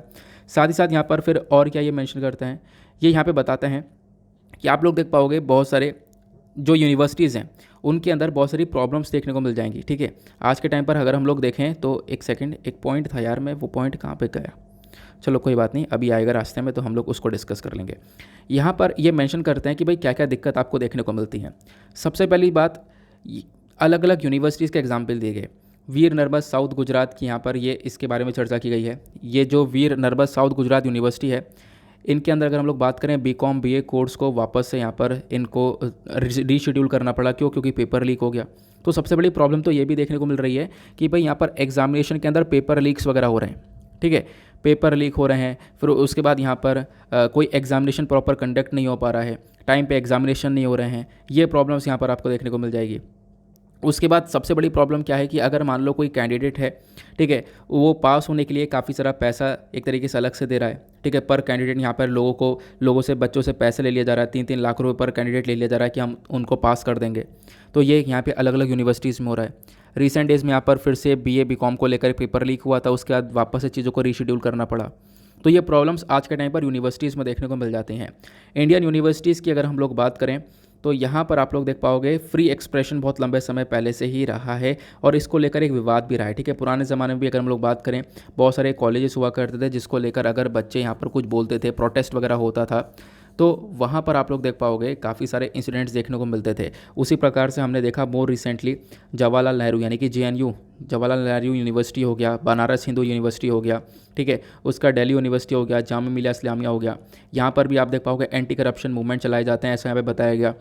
ठीक है, ऐसी प्रकार के बहुत सारे मूवमेंट चलाए जाते हैं जहाँ पर राइट टू फ्री, मतलब एक राइट टू फ्रीली एक्सप्रेस करने का जो यह हक है वो यहाँ पर सभी लोगों के पास, मतलब अपने आप को एक्सप्रेस करने का फ्रीडम ऑफ स्पीच यहाँ पर सभी लोगों के पास में देखने को मिलती है। बट यहाँ पर इस चीज़ को कर्टेल किया जा रहा है इन यूनिवर्सिटीज़ के अंदर में। इन्होंने यहाँ पर वही रिसेंट वाला एग्जाम्पल एक तरीके से यूज़ किया है। इन्होंने यहाँ पर मेंशन किया कि भाई यहाँ पर आप देख पाओगे पिछले टाइम में क्या हुआ कि जो पुलिस है उन्होंने यहाँ पर मारा पीटा है इन स्टूडेंट्स को, वो यहाँ पे मेंशन किया जा रहा है। इनफैक्ट यहाँ पर ये पिक्चर भी उन्होंने यूज़ करी है कि पुलिस ने यहाँ पर स्टॉर्म किया जामिया मिलिया इस्लामिया लाइब्रेरी को और उसके बाद यहाँ पर टीयर गैस जो है छोड़ दी है। ऐसा यहाँ पर ये साल 2019 के अंदर दिसंबर में हुआ था, स्टूडेंट्स को बीटअप किया गया। तो ये ऑथर यहाँ पर ये बातें मेंशन करते हैं। ठीक है, फिर उसके बाद एट द लास्ट यहाँ पर ऑथर ये मेंशन करते हैं कि इंडिया के अंदर अगर हम लोग हायर एजुकेशन इंस्टीट्यूशन को लेकर चर्चा करें तो आप देख पाओगे दुनिया भर में ना इन यूनिवर्सिटी की एक रैंकिंग तैयार की जाती है। दुनिया भर में एक यूनिवर्सिटी की रैंकिंग आती है जिसको हम लोग बोलते हैं QS वर्ल्ड यूनिवर्सिटी रैंकिंग। जून के टाइम पे ये रैंकिंग भी आएगी, ठीक है, जो कि साल में यहाँ पे बताती है कि पूरे दुनिया में कौन कौन से यहाँ पर एक तरीके से यूनिवर्सिटी हैं जिनकी रैंकिंग बढ़िया है, जहाँ पर सबसे ज़्यादा अच्छी तरीके से फैसिलिटीज़ अवेलेबल हैं। तो इस रैंकिंग के अंदर जो इस साल 2020 की रैंकिंग है, यहाँ पर टॉप 500 के अंदर भारत की लगभग 8 इंडियन यूनिवर्सिटीज़ आपको देखने को मिल जाती हैं, ठीक है, टॉप 500 में। तो यहाँ पे बताया गया कि अभी हम लोग काफ़ी पीछे हैं। टॉप 500 में हमारी सिर्फ और सिर्फ 8 यूनिवर्सिटीज़ मिली हैं। इसको थोड़ा सा और ज़्यादा इम्प्रूव हम लोग कर सकते हैं, ठीक है। कर कैसे सकते हैं? आपको इन्वेस्टमेंट करना होगा, फंडिंग को इंक्रीज़ करना होगा, ठीक है। और उसके साथ साथ यहाँ पे बताया गया कि भाई ये देखो, आज के टाइम पर हम लोग कर सकते हैं, बस करना क्या है, ये जो टैलेंटेड इंडियन सिटीजन्स हैं, ठीक है, यहाँ पर आपको इनका यूज़ करना है अच्छे से। और आप लोग यहाँ पर इन पूरे यूनिवर्सिटीज़ के अंदर में अगर आप प्रॉपर 4 से 5 स्टेप्स उठा लेते हो तो डेफिनेटली यहाँ पर काफ़ी सारी चीज़ें बदल जाएंगी। वो हम लोग देख पाएंगे, इन्होंने लास्ट में ही मेंशन किया। क्लियर हुआ? तो ये सारी बातें इस पर्टिकुलर एडिटोरियल के अंदर, तो बेसिकली इंडियन यूनिवर्सिटीज़ के अंदर क्या प्रॉब्लम्स हैं, कैसे रिजॉल्व हो सकती हैं, वो यहाँ पे बातें की गई हैं। उसके बाद नेक्स्ट एडिटोरियल पर चलते हैं। पहले हम लोग इस वाले को डिस्कस कर लेते हैं, ये भी काफ़ी इंपॉर्टेंट है। Jammu and Kashmir delimitation report के बारे में चर्चा की गई है। तो आपको पता है ये चर्चा में इसलिए है क्योंकि रिसेंट डेज़ में हमने देखा, लगभग 5 मई की बात है। अब यहाँ पे आज तो 9 मई है, 5 मई 2022 में क्या हुआ, Jammu and Kashmir delimitation commission ने अपनी एक फाइनल रिपोर्ट यहाँ पे सबमिट कर दी है। और 2 साल बाद ये रिपोर्ट सबमिट की गई है, जिसको लेकर एक कंट्रोवर्सी भी देखने को मिली है। इसको डिस्कस किया जाएगा। सबसे पहली चीज़ आपको समझना यह है कि सर ये डिलिमिटेशन होता क्या है। देखो यहाँ पर मेंशन किया गया है, डिलिमिटेशन एक ऐसा प्रोसेस है जहाँ पर हम लोग लोकसभा और असेंबली कॉन्स्टिट्यूंसीज़ की बाउंड्रीज़ को रीड्रॉ कर देते हैं। कहोगे नहीं समझ में आया, तो अब समझो। मान लो यहाँ पर कि मान लो देखो होता क्या, अलग अलग कॉन्स्टिट्यूंसीज़ हैं जो कि हमारे MLAs जो हैं, मेंबर ऑफ लेजिस्लेटिव असेंबली जो है, वो सब यहाँ पर संभाल रहे हैं, ठीक है। अलग अलग यहाँ पर एरिया आपको देखने को मिल जाता है। अब मान लो ये एक एरिया है, इसमें 4 ये हिस्से हैं, ठीक है। ये अलग अलग कॉन्स्टिट्यूंसी है। ये एरिया साल 2000 में एक था, अब साल 2020 में यहाँ पर क्या कोई बदलाव नहीं हुआ होगा? 20 साल में कोई बदलाव नहीं हुआ होगा? 20 साल में हुआ होगा। सबसे बड़ा बदलाव यहाँ पे डेमोग्राफिक स्ट्रक्चर होगा, यानी कि पॉपुलेशन का होगा। आबादी बढ़ गई होगी, है ना। अब आबादी बढ़ गई है तो आबादी यहाँ पे ज़्यादा बढ़ गई, यहाँ पे कम बढ़ गई, वो सब यहाँ पर आपको देखने को मिलेगा, है ना। कोई इक्वली तो बढ़ी नहीं है, कम ज़्यादा बढ़ी हुई आबादी।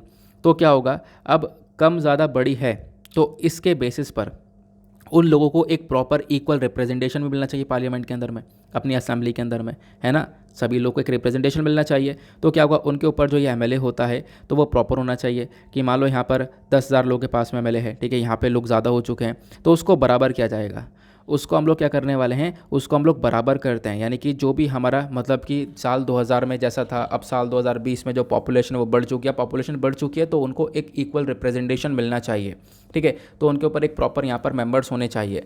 तो यहाँ पर आप कह सकते हो क्या होगा, तो उसी के लिए हम लोग क्या करते हैं, बाउंड्रीज़ को वापस से रीड्रॉ करते हैं, ठीक है। वापस से रीड्रॉ किया जाता है। यहाँ पे मान लो कि यहाँ पे 10,000 पॉपुलेशन थी, ठीक है, यहाँ पे बढ़कर 20,000 हो गई है, तो वहाँ पे सीट को बढ़ा दिया जाएगा, एक सीट का रिप्रेजेंटेशन ज़्यादा हो जाएगा, ठीक है। या फिर आप कह सकते हो कि डिलिमिटेशन में हम लोग सीट को कम भी कर सकते हैं, है ना। सीट को कम भी किया जा सकता है कि पॉपुलेशन यहाँ पे मान लो कम हो गई तो वहाँ से सीट को हटा दो, अब ज़रूरत नहीं है कोई इतना रिप्रेजेंटेशन देने की। तो ये होता है हमारा डिलिमिटेशन के अंदर में। क्लियर हुआ? तो डिलिमिटेशन एक प्रोसेस है जहाँ पर हम लोग लोकसभा और अपनी असेंबली कॉन्स्टिट्यूंसीज़ की जो बाउंड्रीज़ हैं उनको वापस से रीड्रॉ करते हैं। जो हमारा इलेक्शन कमीशन ऑफ इंडिया है, ठीक है, इसका एक बहुत बड़ा रोल रहता है डिलिमिटेशन के अंदर में, वो आगे मैं आपके साथ में डिस्कस करूँगा। तो अब यहाँ पर क्या हुआ, ये जो प्रोसेस है ये अलग अलग जगह पर आपको स्टेट और यूनियन वाइज देखने को मिलता है, इस चलाया जाता है, मतलब राज्य के स्तर पर और केंद्र के स्तर पर। तो जो ये डिलिमिटेशन है, ये डिलिमिटेशन होता है एक कमीशन के माध्यम से, और इसके लिए पूरा का पूरा एक कमीशन बैठता है, डिलिमिटेशन कमीशन। अब जो डिलिमिटेशन बॉडी है अपने आप में एक इंडिपेंडेंट बॉडी और स्ट्रांग बॉडी है। अगर हम लोग पिछले इतिहास में देखें तो ये डिलिमिटेशन कमीशन अभी तक 4 बार सेटअप हुआ है, 1952 में, 1963 में, 1973 में और 2002 में। तो 4 बार यहाँ पर ये कमीशन सेटअप हुआ। अभी आर्टिकल 370 को एब्रोगेट कर दिया गया था 2019 में, आपको पता है, ठीक है। आर्टिकल 370 को हम लोगों ने हटाया, तो उसके बाद में क्या हुआ, जो जम्मू एंड कश्मीर है उसका जो स्पेशल स्टेटस वो हटाया गया, और जम्मू एंड कश्मीर और लद्दाख को 2 अलग अलग यूनियन टेरिटरी बना दिया गया। तो मतलब चीज़ें बदल गई हैं वहाँ पर। अब चीज़ें थोड़ी सी बदल चुकी है, तो वहाँ पे जो असेंबली सीट है उसकी भी रिक्वायरमेंट अलग होगी, है ना। तो अब क्या हो गया, वो जो सीट्स हैं उसको कैसे यहाँ पर मैनेज करना है, उन सीट को हम लोग कैसे यहाँ पे अरेंज करेंगे, उसी को लेकर ये डिलिमिटेशन कमीशन बैठा था, जिसने अपनी एक फाइनल रिपोर्ट तैयार करी है। अब वो फाइनल रिपोर्ट यहाँ पर वो पब्लिश कर रहे हैं। फाइनल रिपोर्ट यहाँ पे आ चुकी है। जिस रिपोर्ट के बारे में इस आर्टिकल में चर्चा की गई है। तो अब यहाँ पे जम्मू एंड कश्मीर के डिलिमिटेशन कमीशन के बारे में अगर हम लोग चर्चा करें तो पिछली बार जब एक डिलिमिटेशन एक्सरसाइज की गई थी जम्मू एंड कश्मीर में, वो हुई थी 1995 में। और ये जो 1995 में ये एक्सरसाइज हुई थी, ये 1981 के सेंसस के ऊपर हुई थी। मतलब 1981 में एक सेंसस हुआ था, एक जनगणना हुई थी कि कितनी कितनी आबादी है, ठीक है। तो उस आबादी के बेसिस पर यहाँ पर ये वाला हमारा डिलिमिटेशन हुआ था। क्लियर हुआ। तो 1995 वाला जो 1995 वाला जो डिलिमिटेशन हुआ था जम्मू एंड कश्मीर के अंदर में, ये 1981 के सेंसस के बेसिस पर हुआ था।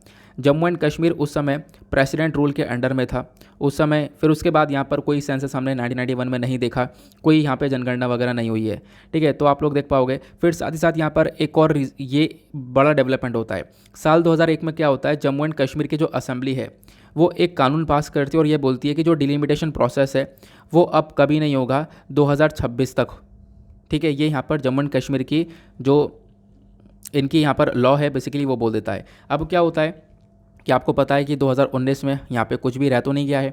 यहाँ पे 2019 में सब कुछ बदल दिया गया, जम्मू एंड कश्मीर एक यूनियन टेरिटरी बन गया, ठीक है। सब कुछ यहाँ पर हटा दिया गया है। तो उसके बाद में आप देख पाओगे जो डिलिमिटेशन है ये वैसे 2026 में होना था, इसको अभी यहाँ पर 2022 में ही कर लिया गया है। 2022 में ही एक फाइनल रिपोर्ट हमारे पास तैयार होकर आ चुकी है, ठीक है। क्लियर हुआ। तो ये सारी बातें हमें बताई गई। नाउ अब सेंटर ने इसके बारे में जो चर्चा है, यानी कि जो अभी रिपोर्ट हमारे पास आई है फाइनल रिपोर्ट, इसके बारे में 2020 से काम चल रहा है। मार्च 2020 से इसके ऊपर चर्चा चल रही है, रेगुलर बेसिस पर हम लोग चर्चा कर रहे हैं।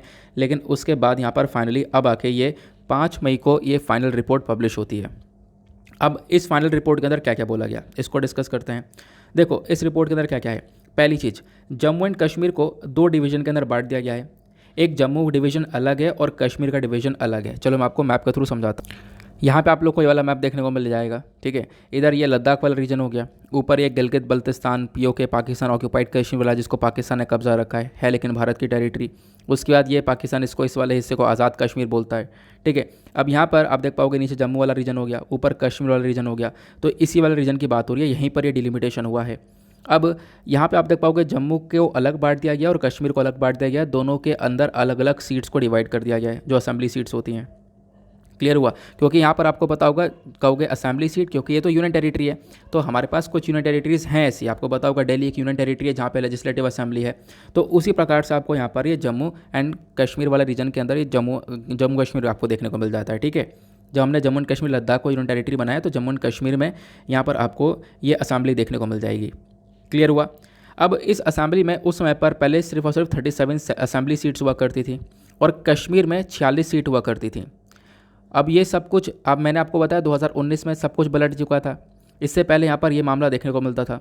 अब इन्हीं सीट को बदल दिया गया। जो फाइनल रिपोर्ट आई है ये वाली 5 मई को, इसने इसी सीट को बढ़ा दिया है। जम्मू के अंदर जो ये 37 सीट थी, 37 सीट थी, इसको बढ़ा दिया गया और बढ़ाकर इसको 43 कर दिया गया है। और कश्मीर के अंदर एक सीट बढ़ाकर 47 कर दिया गया। आई होप आप लोगों को यहाँ पर समझ में आया, ठीक है। तो ये आपको ध्यान रखना है इसके बारे में। तो आप कह सकते हो कि जम्मू के अंदर 3 सीटें बढ़ी, 37 हो गई, ठीक है। 37 से यहाँ पर डायरेक्टली यहाँ पर ये 43 हो गई, सॉरी 6 सीटें बढ़ी। उसके बाद यहाँ पे कश्मीर के अंदर एक सीट बढ़ाकर इसको 47 कर दिया गया। तो ये सीट्स अभी यहाँ पर चेंज हुई हैं। तो टोटल अगर हम लोग बात करें तो असेंबली सीट्स यहाँ पे बदल चुकी हैं, 83 से 90 हो चुकी है। 7 सीट की बढ़ोतरी देखने को मिली है, 7 सीट यहाँ पे बढ़ा दी गई हैं। उसके साथ साथ यहाँ पर इस रिपोर्ट ने क्या और क्या रिकमेंडेशन दिया है। इस रिपोर्ट ने यहाँ पे बोला, ये जो कमीशन है बेसिकली जो बैठा था, इस कमीशन ने रिकमेंडेशन दिया कि जो हमारी केंद्र सरकार है, केंद्र सरकार को क्या करना चाहिए, 2 कश्मीरी पंडित्स को भी यहाँ पे नॉमिनेट कर लेना चाहिए इस लेजिस्लेटिव असेंबली में। आपको पता होगा हमारे राज्य में लेजिस्लेटिव असेंबली होती है, उसी प्रकार से इस यूनियन टेरिटरी में भी है, ठीक है। अब सभी यूटी में नहीं होती है, ये भी आपको पता होना चाहिए। तो यहाँ पे आप देख पाओगे ये बोला गया 2 कश्मीरी पंडित को भी अपॉइंट करना चाहिए। साथ ही साथ यहाँ पे पहली बार ऐसा हुआ है कि शेड्यूल्ड ट्राइब्स और शेड्यूल्ड जो कास्ट है इनके लिए भी यहाँ पे रिजर्वेशन रखा गया इस सीट के अंदर। पहले यहाँ पर इस सीट के लिए कोई ऐसा रिजर्वेशन नहीं था, बट अब की बार यहाँ पर रिजर्वेशन रखा गया, ये यहाँ पर मेंशन किया गया। फिर साथ ही साथ यहाँ पर चौथी चीज़ और यहाँ पे इस कमीशन ने बोला है, वो ये बोला कि भाई क्या होना चाहिए, जो कि हमारी सरकार है इनको एक चीज़ के ऊपर और ध्यान देना चाहिए। जो पाकिस्तान ऑक्यूपाइड कश्मीर वाला रीजन है, ठीक है, जो पीओके वाला रीजन है, तो इस पीओके वाले रीजन से जो बहुत सारे डिस्प्लेस्ड लोग आपको देखने को मिल जाएंगे, हट गए हैं, वहाँ से लोग आ चुके हैं, इधर से उधर यहाँ पर हटा दिया गया है। तो उन व्यक्ति को भी इस असेंबली के अंदर एक सीट मिलनी चाहिए, ठीक है, उनको भी यहाँ पे इसके अंदर एक रिप्रेजेंटेशन मिलना चाहिए। ये यहाँ पर इनका कहना है, ठीक है, इस कमीशन का ये कहना है। क्लियर हुआ। अब यहाँ पे डिलिमिटेशन कमीशन के बारे में कुछ बेसिक सी इन्फॉर्मेशन है, पहले मैं आपको वो दे देता हूँ, कुछ इंपॉर्टेंट है। यहाँ पे आपने डिलिमिटेशन से समझ लिया है कि भाई जो भी हमारी टेरिटोरियल कॉन्स्टिट्यूएंसी है उसकी बाउंड्री को वापस से चेंज करना, ताकि क्या कर सके हम लोग अपनी पॉपुलेशन जो भी हमारे देश के अंदर आबादी है उसको हम लोग रिप्रेजेंट कर सकें। अब जो ये डिलिमिटेशन है पूरे के पूरे कंट्री के लेवल पर भी होता है, अभी फ़िलहाल यहाँ पर जम्मू एंड कश्मीर के लेवल पर ही हो रहा है, आपको ध्यान रखना है। और मैंने आपको बताया डिलिमिटेशन क्यों, क्योंकि यहाँ पर आबादी चेंज हो रही है, आबादी पहले कम थी अब ज़्यादा हो चुकी है, तो अब यहाँ पर उनको रिप्रेजेंटेशन भी ज़्यादा मिलना चाहिए, ठीक है, इस वजह से यहाँ पर डिलिमिटेशन होता है। डिलिमिटेशन कैसे होता है, तो आर्टिकल 82 और आर्टिकल 170 दो चीज़ों का यहाँ पर इस्तेमाल होता है, ठीक है। आर्टिकल 82 के अंदर यहाँ पे मेंशन किया गया जो पार्लियामेंट है वो यहाँ पर डिलिमिटेशन एक्ट को इनेक्ट करता है हर सेंसस के बाद में, जब जब जनगणना होती है, हर 10 साल बाद जनगणना होती है, यानी कि अब जनसंख्या हमें पता चल चुकी है कितनी है, फिर उसके बाद में डिलिमिटेशन होता है। क्लियर हुआ। ताकि जो यहाँ पे असेंबली सीट्स वगैरह उनको बदल दिया जाए, अगर लोग ज़्यादा जनसंख्या बढ़ी है तो सीट को बढ़ा दिया जाए, जनसंख्या कम होगी तो सीट को कम किया जा सकता है। और आर्टिकल 170 के अंदर जो राज्य है, राज्यों को डिवाइड कर दिया जाता है टेरिटोरियल कॉन्स्टिट्यूएंसीज़ के अंदर में, तो आपको ये भी ध्यान रखना है। जो ये डिलिमिटेशन है स्टेट लेवल और सेंट्रल लेवल दोनों पर हम लोग देख सकते हैं। उसके बाद यहाँ पे पहला डिलिमिटेशन एक्साइज 1950 से 1951 के बीच में हुआ था, ये मैं आपके साथ डिस्कस कर चुका हूँ। 4 बार अभी तक डिलिमिटेशन हो चुका है, ये भी हमने डिस्कस कर लिया है। कुछ पिक्चर्स यहाँ पे मैंने आपके साथ में शेयर कर दी हैं। डिलिमिटेशन क्या होता है यहाँ पर आप देख पाओगे, कैसे होता है ये हम लोगों ने समझा है। डिलिमिटेशन एक कमीशन बैठाया जाता है, उस कमीशन के माध्यम से सारा काम किया जाता है। फिर उसके बाद मैंने आपको बताया कि अब की पहली बार क्या हुआ है कि देखो जम्मू के अंदर में, यानी कि मान लो ये जो एरिया है इसमें जम्मू वाला नीचे एरिया है, कश्मीर वाला ऊपर है, तो जम्मू के लिए यहाँ पर 6 सीट को बढ़ाया गया है और कश्मीर के अंदर यहाँ पर 1 सीट को बढ़ाया गया, तो यहाँ पर 43 हो चुके हैं जम्मू के अंदर, और कश्मीर के अंदर यहाँ पर 47 सीट्स हो चुकी हैं। और पहली बार यहाँ पे शेड्यूल ट्राइब और शेड्यूल कास्ट के लिए कुछ रिजर्व सीट्स रखी गई हैं, लगभग 9 सीट्स शेड्यूल ट्राइब्स के लिए रखी गई हैं और 7 सीट यहाँ पर शेड्यूल कास्ट के लिए रखी गई हैं। क्लियर हुआ। यहाँ पर मेंशन किया गया, ये हमने डिस्कस कर लिया। फिर उसके बाद ये भी आपको पता चल चुका कि अभी तक कब से कब तक डिलिमिटेशन कमीशन बैठा है, ठीक है, ये मैंने आपको तीसरी बार बता रहा हूँ। तो मैंने 3-4 जगह पर इसको लगा रखा है जिससे कि आप लोग यहाँ पर इन चीज़ों को अच्छे से क्लियर कर पाओ। क्लियर हुआ। तो ये सारी इन्फॉर्मेशन आपको मिल चुकी है। तो भाई अब यहाँ पर चीज़ें बदल चुकी हैं। अब यहाँ पे इस कमीशन को क्रिटिसाइज़ भी बहुत किया गया। क्रिटिसाइज़ किसने किया, देखो सारी पॉलिटिकल पार्टीज़ ने इसकी निंदा करी है, किसको छोड़कर, बीजेपी को छोड़कर। बीजेपी कह रही है ठीक है, लेकिन दूसरी पार्टीज़ ने सबने यहाँ पर इसकी निंदा करी है।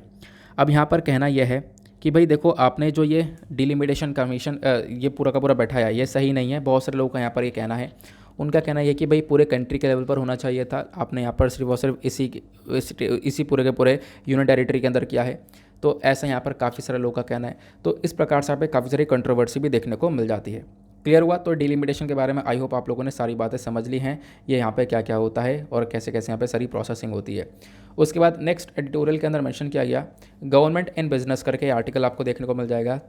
यहाँ पे जो त्रिलोचन शास्त्री हैं इन्होंने यहाँ पर इस आर्टिकल को लिखा है।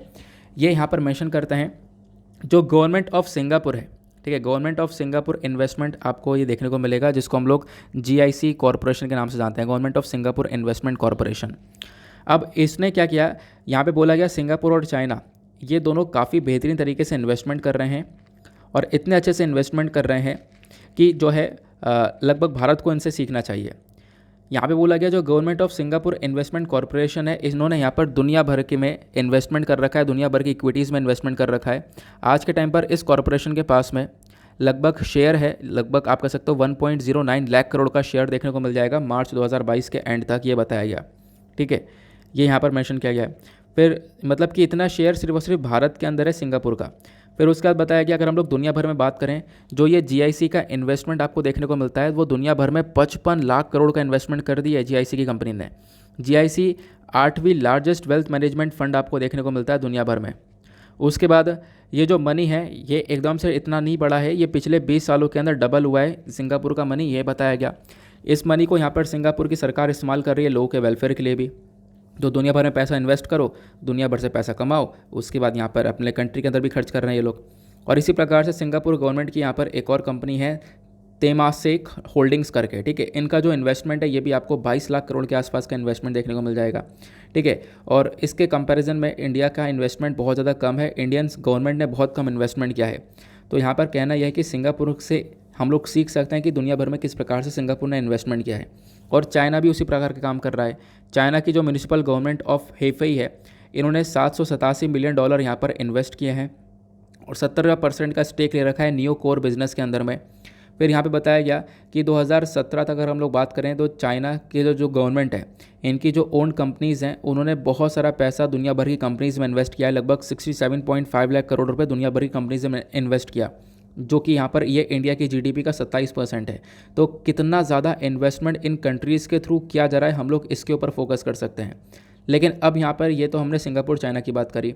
अब बात करें इंडिया की, तो इंडिया में हम लोग देख पा रहे हैं भारत सरकार कर रही है डिसइन्वेस्टमेंट, यानी कि यहाँ पर क्या किया जा रहा है, अपनी जो गवर्नमेंट कंपनीज़ हैं यहाँ पर इनको बेच दिया जा रहा है। ठीक है, इनका एक तरीके से बहुत सारा स्टेक जो है सेल कर दिया जा रहा है। जो टोटल मार्केट वैल्यू है इंडियन गवर्नमेंट होल्डिंग की, वो आज के टाइम पर 13 लाख करोड़ की है बस, जो कि चाइना और सिंगापुर से बहुत कम है। चाइना की यहाँ पे लाखों करोड़ रुपए की होल्डिंग है दुनिया भर में। ठीक है, सिंगापुर की यहाँ पर लाखों करोड़ रुपए की दुनिया भर में होल्डिंग है, लेकिन इंडिया की बहुत कम है। इनफैक्ट यहाँ पर अगर आप कह सकते हो दुनिया भर की कंपनीज़ में जो हमारा इन्वेस्टमेंट वो नेग्लिजिबल के बराबर है। और जो हमारी नवरत्न PSUs यानी पब्लिक सेक्टर अंडरटेकिंग है, जो हमारी यहाँ पर गवर्नमेंट कंपनीज़ हैं, ये बहुत अच्छा परफॉर्म कर रही हैं। लेकिन हम कर रहे हैं तो हमारी सरकार इन कंपनीज़ को बेच रही है। तो यहाँ पे हमें बेचने की बजाय इसमें इन्वेस्टमेंट करना चाहिए था, ये हमारा फोकस रहता। चाइना की यहाँ पर अंदर अगर हम लोग बात करें, एक कंपनी है चाइना नेशनल पेट्रोलियम कॉरपोरेशन। इसका जो एसेट है वो लगभग $600 बिलियन से भी ऊपर का है। ठीक है, और ये लोग यहाँ पर कोई भी डिसइन्वेस्टमेंट नहीं कर रहे हैं, जैसे इंडिया के अंदर यहाँ पे कंपनीज़ को बेच दिया जा रहा है, गवर्नमेंट कंपनीज़ को सेल कर दिया जा रहा है। तो इंडिया को भी यहाँ पर ये चीज़ सीखनी होगी। प्लस यहाँ पर बोला गया कि गवर्नमेंट की अगर हम लोग बात करें तो यहाँ पे फोकस है हमारा इन्वेस्टमेंट के ऊपर। हमने काफ़ी सारा डिसइन्वेस्टमेंट किया है। और अगर हम लोग बात करें, इसके पीछे का सही कारण यह है कि सरकार के पास पहले से काफ़ी सारी चीज़ की कमी है। ठीक है, सरकार के पास काफ़ी चीज़ की कमी रही, उसके बाद यहाँ पर डिसइन्वेस्टमेंट किया गया और यहाँ पर काफ़ी सारी जो कंपनियाँ हैं गवर्नमेंट कंपनीज़, वो यहाँ पर बेच दी गई हैं। ठीक है, फिर उसके बाद यहाँ पे मेंशन किया गया, अगर हम लोग बात करें तो जो टोटल डिविडेंड इंडियन कंपनी के थ्रू यहाँ पे अर्न किया गया है, हमारी जो पब्लिक सेक्टर अंडरटेकिंग्स है उनके थ्रू, वो 50,000 करोड़ का है। अगर हम लोग यानी इंडिया जो है चाइना से कुछ सीखें या फिर सिंगापुर की सरकार से अगर हम लोग कुछ लर्न करें, तो हम लोग ये कर सकते हैं कि भाई जो सरकारी इन्वेस्टमेंट है वो ज़्यादा इम्पॉर्टेंट है। हमारी गवर्नमेंट जो है वो इन्वेस्टमेंट यहाँ पर कर सकती है, इसके ऊपर थोड़ा सा हम लोग को फोकस करना होगा। वर्ल्ड के जो आज के टाइम पर top asset holding public sector undertaking है, मतलब कि जिन कंट्रीज़ के अंदर सबसे ज़्यादा पब्लिक सेक्टर अंडरटेकिंग आपको देखने को मिल जाएंगी, वो US, Israel, European union countries हैं। ठीक है, यहाँ पर इंडिया नहीं है। तो इंडिया के अंदर भी पब्लिक सेक्टर अंडरटेकिंग ये कंपनीज़ हैं, सरकारी कंपनियाँ हैं, लेकिन यहाँ पर इसके अंदर भारत का इन्वेस्टमेंट कम, सरकार का इन्वेस्टमेंट बहुत ज़्यादा कम देखने को मिलेगा। ये यहाँ पर मेंशन किया जा रहा है। यहाँ पे बहुत सारा टैलेंट आपको PSU में देखने को मिलता है। ठीक है, बहुत सारा टैलेंट आपको प्राइवेट सेक्टर में देखने को मिलता है। बहुत सारे टैलेंट हम लोग प्राइवेट सेक्टर में इसमें लेकर आ सकते हैं, लेकिन यहाँ पर हमें थोड़ा सा काम करना होगा, बट जो कि आज के टाइम पर नहीं हो पा रहा है। तो लर्निंग लेसन्स में हम लोग को सीखना ये होगा, सबसे पहली चीज़ भाई, कि भाई जो भी यहाँ पर वेल्थ वगैरह है, इसको आप लोगों को लैंड से नेचुरल रिसोर्सेज की तरफ शिफ्ट कर देना है, इंडस्ट्रियल सेक्टर की तरफ शिफ्ट कर देना है। और आज के टाइम पर जो नॉलेज इकॉनमी है उसके ऊपर ज़्यादातर लोग पैसा खर्च कर रहे हैं। फिर यहाँ पर मेंशन किया गया, देखो आज के टाइम पर हम लोग बात करें, जो इंडियन गवर्नमेंट इन्वेस्टमेंट है, इंडियन गवर्नमेंट का जो इन्वेस्टमेंट है, अगर सिंगापुर तक हमें मतलब सिंगापुर की तरह करना है, तो इससे देखो बहुत सारे फ़ायदे होंगे। हम लोगों को इनफैक्ट बहुत सारा पैसा मिलेगा। हम लोग जो डिसइन्वेस्टमेंट वगैरह कर रहे हैं, सरकार अपनी कंपनीज़ को यहाँ पर सेल आउट कर रही है, वो चीज़ें यहाँ पर रुक जाएंगी। ठीक है, बहुत सारा रेवेन्यू जनरेट होगा और यहाँ पे गारंटी दी जा रही है भारत के पास एक बहुत अच्छा खासा रेवेन्यू आ सकता है।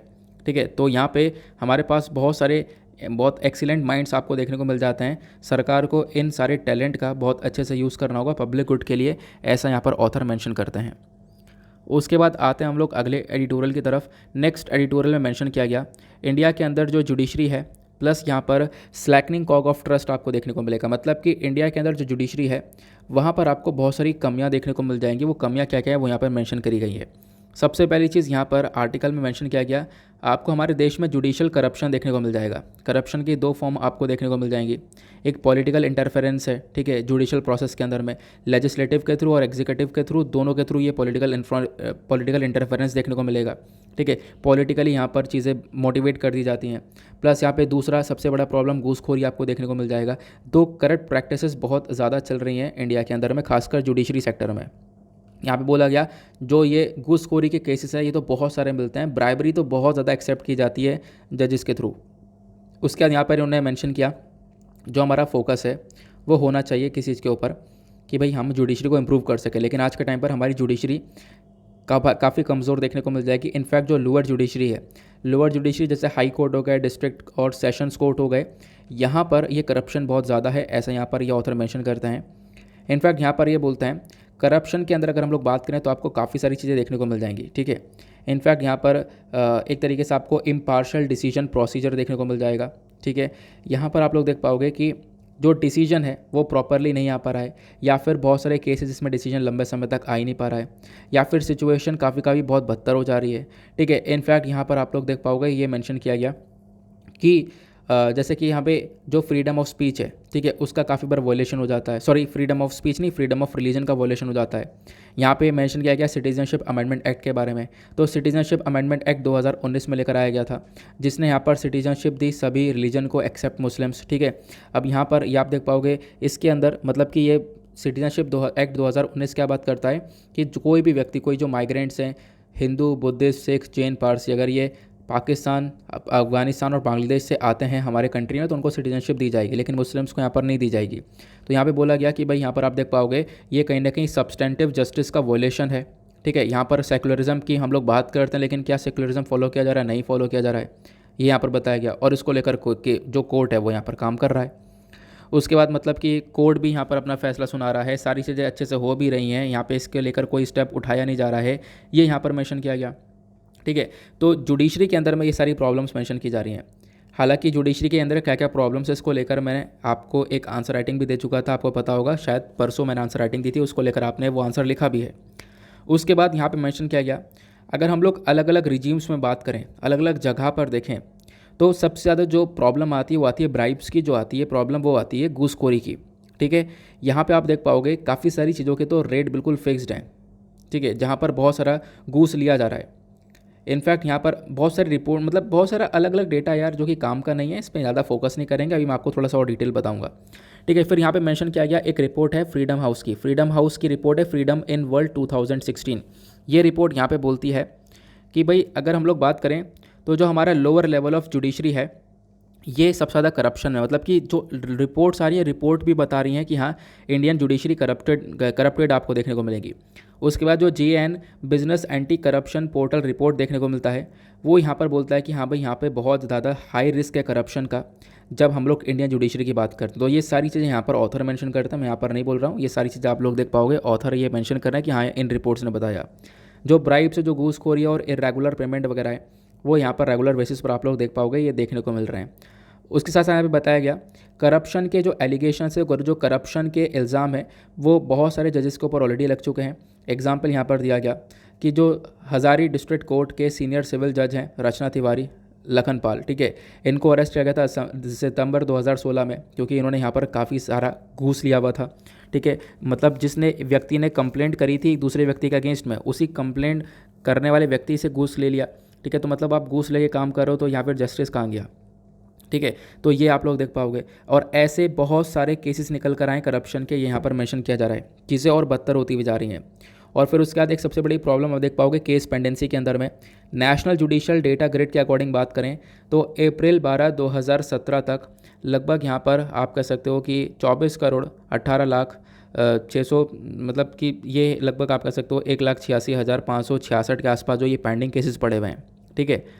तो यहाँ पर बताया गया, सॉरी मैंने 24 करोड़ बोल दिया है, 2,41,86,566 पेंडिंग केसेस यहाँ पर पड़े हुए हैं। तो यहाँ पर मेंशन किया गया, जिसमें से बहुत कम केसेस आप लोग देख पाओगे कि मतलब सॉल्व हो पाएँ। तो आज के टाइम पर ये तो आपको ही पता है कि हाँ बहुत सारे केसेस पेंडिंग पड़े हैं। इनफैक्ट यहाँ पर ये भी मेंशन किया गया लगभग यहाँ पर जो केस हैं लगभग 9.58% कुछ ऐसे केस हैं जो कि 10 साल पुराने पेंडिंग पड़े हुए हैं, कुछ केस ऐसे हैं जो कि 5 से 10 साल पुराने पेंडिंग पड़े हुए हैं, लेकिन इन केस के ऊपर काम नहीं किया जा रहा है। उसके साथ साथ यहाँ पे बताया गया एक प्रॉब्लम ये भी है कि वैकेंसीज़ के अंदर में आज के टाइम पर जुडिशरी यानी जज की जो स्ट्रेंथ है वो बहुत ज़्यादा कम आपको देखने को मिल जाएगी, जुडिशल वैकेंसीज़ यहाँ पर बहुत कम आती हैं। तो यहाँ पे आप लोग देख पाओगे अगर जजेस की स्ट्रेंथ अच्छी हो तो यहाँ पर ये पेंडेंसी ऑफ केसेस कम हो, लेकिन यहाँ पर ऐसा कुछ भी नहीं देखने को मिलेगा, ठीक है। तो ये सारी प्रॉब्लम्स जुडिशरी के अंदर में देखने को मिलती हैं, ये यहाँ पर ऑथर मेंशन करते हैं। तो ऑथर मेंशन करते हैं भाई यहाँ पर आपको इन चीज़ों को रिगार्डिंग काम करना होगा, तब चीज़ें यहाँ पर थोड़ी सी सही हो पाएंगी। बाकी यहाँ पर मैं आप लोगों को थोड़ी सी और इन्फॉर्मेशन दूँ तो जुडिशरी के अंदर आपको इन प्रॉब्लम्स के अलावा यानी करप्शन की प्रॉब्लम, उसके बाद यहाँ पर एक प्रॉब्लम आपको जो हमारे मैंने आपको बताया कि पेंडिंग केसेस की प्रॉब्लम, उसके बाद जुडिशियल वैकेंसीज़ की प्रॉब्लम, इसके अलावा भी आपको कुछ और प्रॉब्लम्स देखने को मिलती हैं। सबसे पहली चीज़, इंडियन जुडिशरी के अंदर जो इंफ्रास्ट्रक्चर है वो इंफ्रास्ट्रक्चर ज़्यादा अच्छा नहीं है, ये वाली प्रॉब्लम आपको देखने को मिलेगी। उसके बाद यहाँ पे आप देख पाओगे, मैंने आपको जुडिशियल स्ट्रेंथ के बारे में बता ही चुका हूँ। देखो बहुत सारे जो कोर्ट है ना, वो आज के टाइम पर रेंटेड कोर्ट भी आपको देखने को मिल जाएंगे, 620 रेंटेड हॉल्स हैं। तो आप लोग समझ सकते हो कि यहाँ पर कोर्ट की काफ़ी बड़ी कमी देखने को मिल जाएगी। बहुत सारे कोर्ट है जहाँ पे सेपरेट टॉयलेट्स, लेडीज़ टॉयलेट्स नहीं है। काफ़ी सारे कोर्ट है जहाँ पे एक तरीके से आप कह सकते हो कि जेंट्स टॉयलेट भी नहीं है। ठीक है, काफ़ी सारे कोर्ट है, लगभग इन कोर्ट में से सिर्फ 5% कोर्ट्स के अंदर मेडिकल फैसिलिटीज़ अवेलेबल हैं। तो ये प्रॉब्लम्स यहाँ पर निकल कर आती हैं। जुडिशरी के अंदर यहाँ पर लैक ऑफ ह्यूमन पावर देखने को मिलेगा। यही जैसे मैंने आपको बताया कि भाई आज के टाइम पर जो जुडिशियल यानी जजेस का अपॉइंटमेंट है वो बहुत ज़्यादा डिले चलता है। ठीक है, रिक्रूटमेंट बहुत ज़्यादा डिले हो रहा है। जज और पॉपुलेशन की जो रेशियो है वो यहाँ पर बहुत बेकार आपको देखने को मिल जाएगी। बाकी अगर हम लोग दुनिया भर में बात करें तो 10 लाख लोगों के ऊपर 50 से 70 जज बैठे हुए हैं, लेकिन इंडिया के अंदर में 10 लाख लोगों के ऊपर 20 जज बैठे हुए हैं, तो जजेस की जनसंख्या बहुत कम है। तो ये सारी प्रॉब्लम्स हैं इंडियन जुडिशरी की। आई होप आप लोगों ने यहाँ पर इस चीज़ को अच्छे से क्लियर कर लिया है। तो ये सारे हमारे एडिटोरियल्स थे। आई होप आपको सारी बातें अच्छे से क्लियर हो चुकी है, सब कुछ अच्छे से यहाँ पर समझ में आ चुका है। फिर उसके बाद जैसा कि आपको पता है, ये हमारा पूरा प्रॉपर एनालिसिस हो चुका है। और आज मंडे है, तो मंडे में हमारा जो बिज़नेस सेक्शन या इकोनॉमी का सेक्शन है वो नहीं आता है, तो इस वजह से यहाँ पर हमारा पूरा पेपर खाली है। नाउ इसी के साथ हम लोग अपने लेक्चर को समाप्त करेंगे, लेकिन उससे पहले प्रीलिम्स का जो क्वेश्चन है उसको भी हम लोग एक बार देख लेते हैं। तो आपसे एक क्वेश्चन पूछा गया था, एक सेकेंड। क्वेश्चन ये 2015 का है। जो एरिया है गोलन हाइट्स के नाम से जाना जाता है। ठीक है, ये आपको कौन से रीजन से रिलेटेड देखने को मिलेगा, तो ये आपको ऑप्शन बी इसका करेक्ट आंसर देखने को मिल जाएगा। मिडिल ईस्ट से संबंधित ये देखने को मिलेगा। अब मिडिल ईस्ट के बारे में मैं आपको थोड़ी सी इन्फॉर्मेशन अगर दूं, तो ये वाला रीजन बेसिकली कौन सा कहलाता है, ये वाला रीजन कहलाता है मिडिल ईस्ट। ठीक है, यहाँ पर आप लोग देख पाओगे, ये इधर आपको इजराइल नज़र आएगा, इधर सीरिया नज़र आएगा। यहीं पर आपको इजराइल सीरिया के बीच में ही एक गोलन हाइट नाम की जगह नज़र आती है। तो ये जो पूरा रीजन है ये मिडिल ईस्ट का है, जहाँ पर Saudi Arabia, Iraq, Syria, Iran, ये सारे हमारे मिडिल ईस्ट के अंदर आते हैं। तो ये मिडिल ईस्ट वाले पोर्शन से रिलेटेड है। ओके, नाउ इसी के साथ करते हैं हम लोग अपने लेक्चर को समाप्त। मिलते हैं आप लोगों से नेक्स्ट वीडियो में। आज के लिए bye bye, have a nice day, thank you and Jai Hind.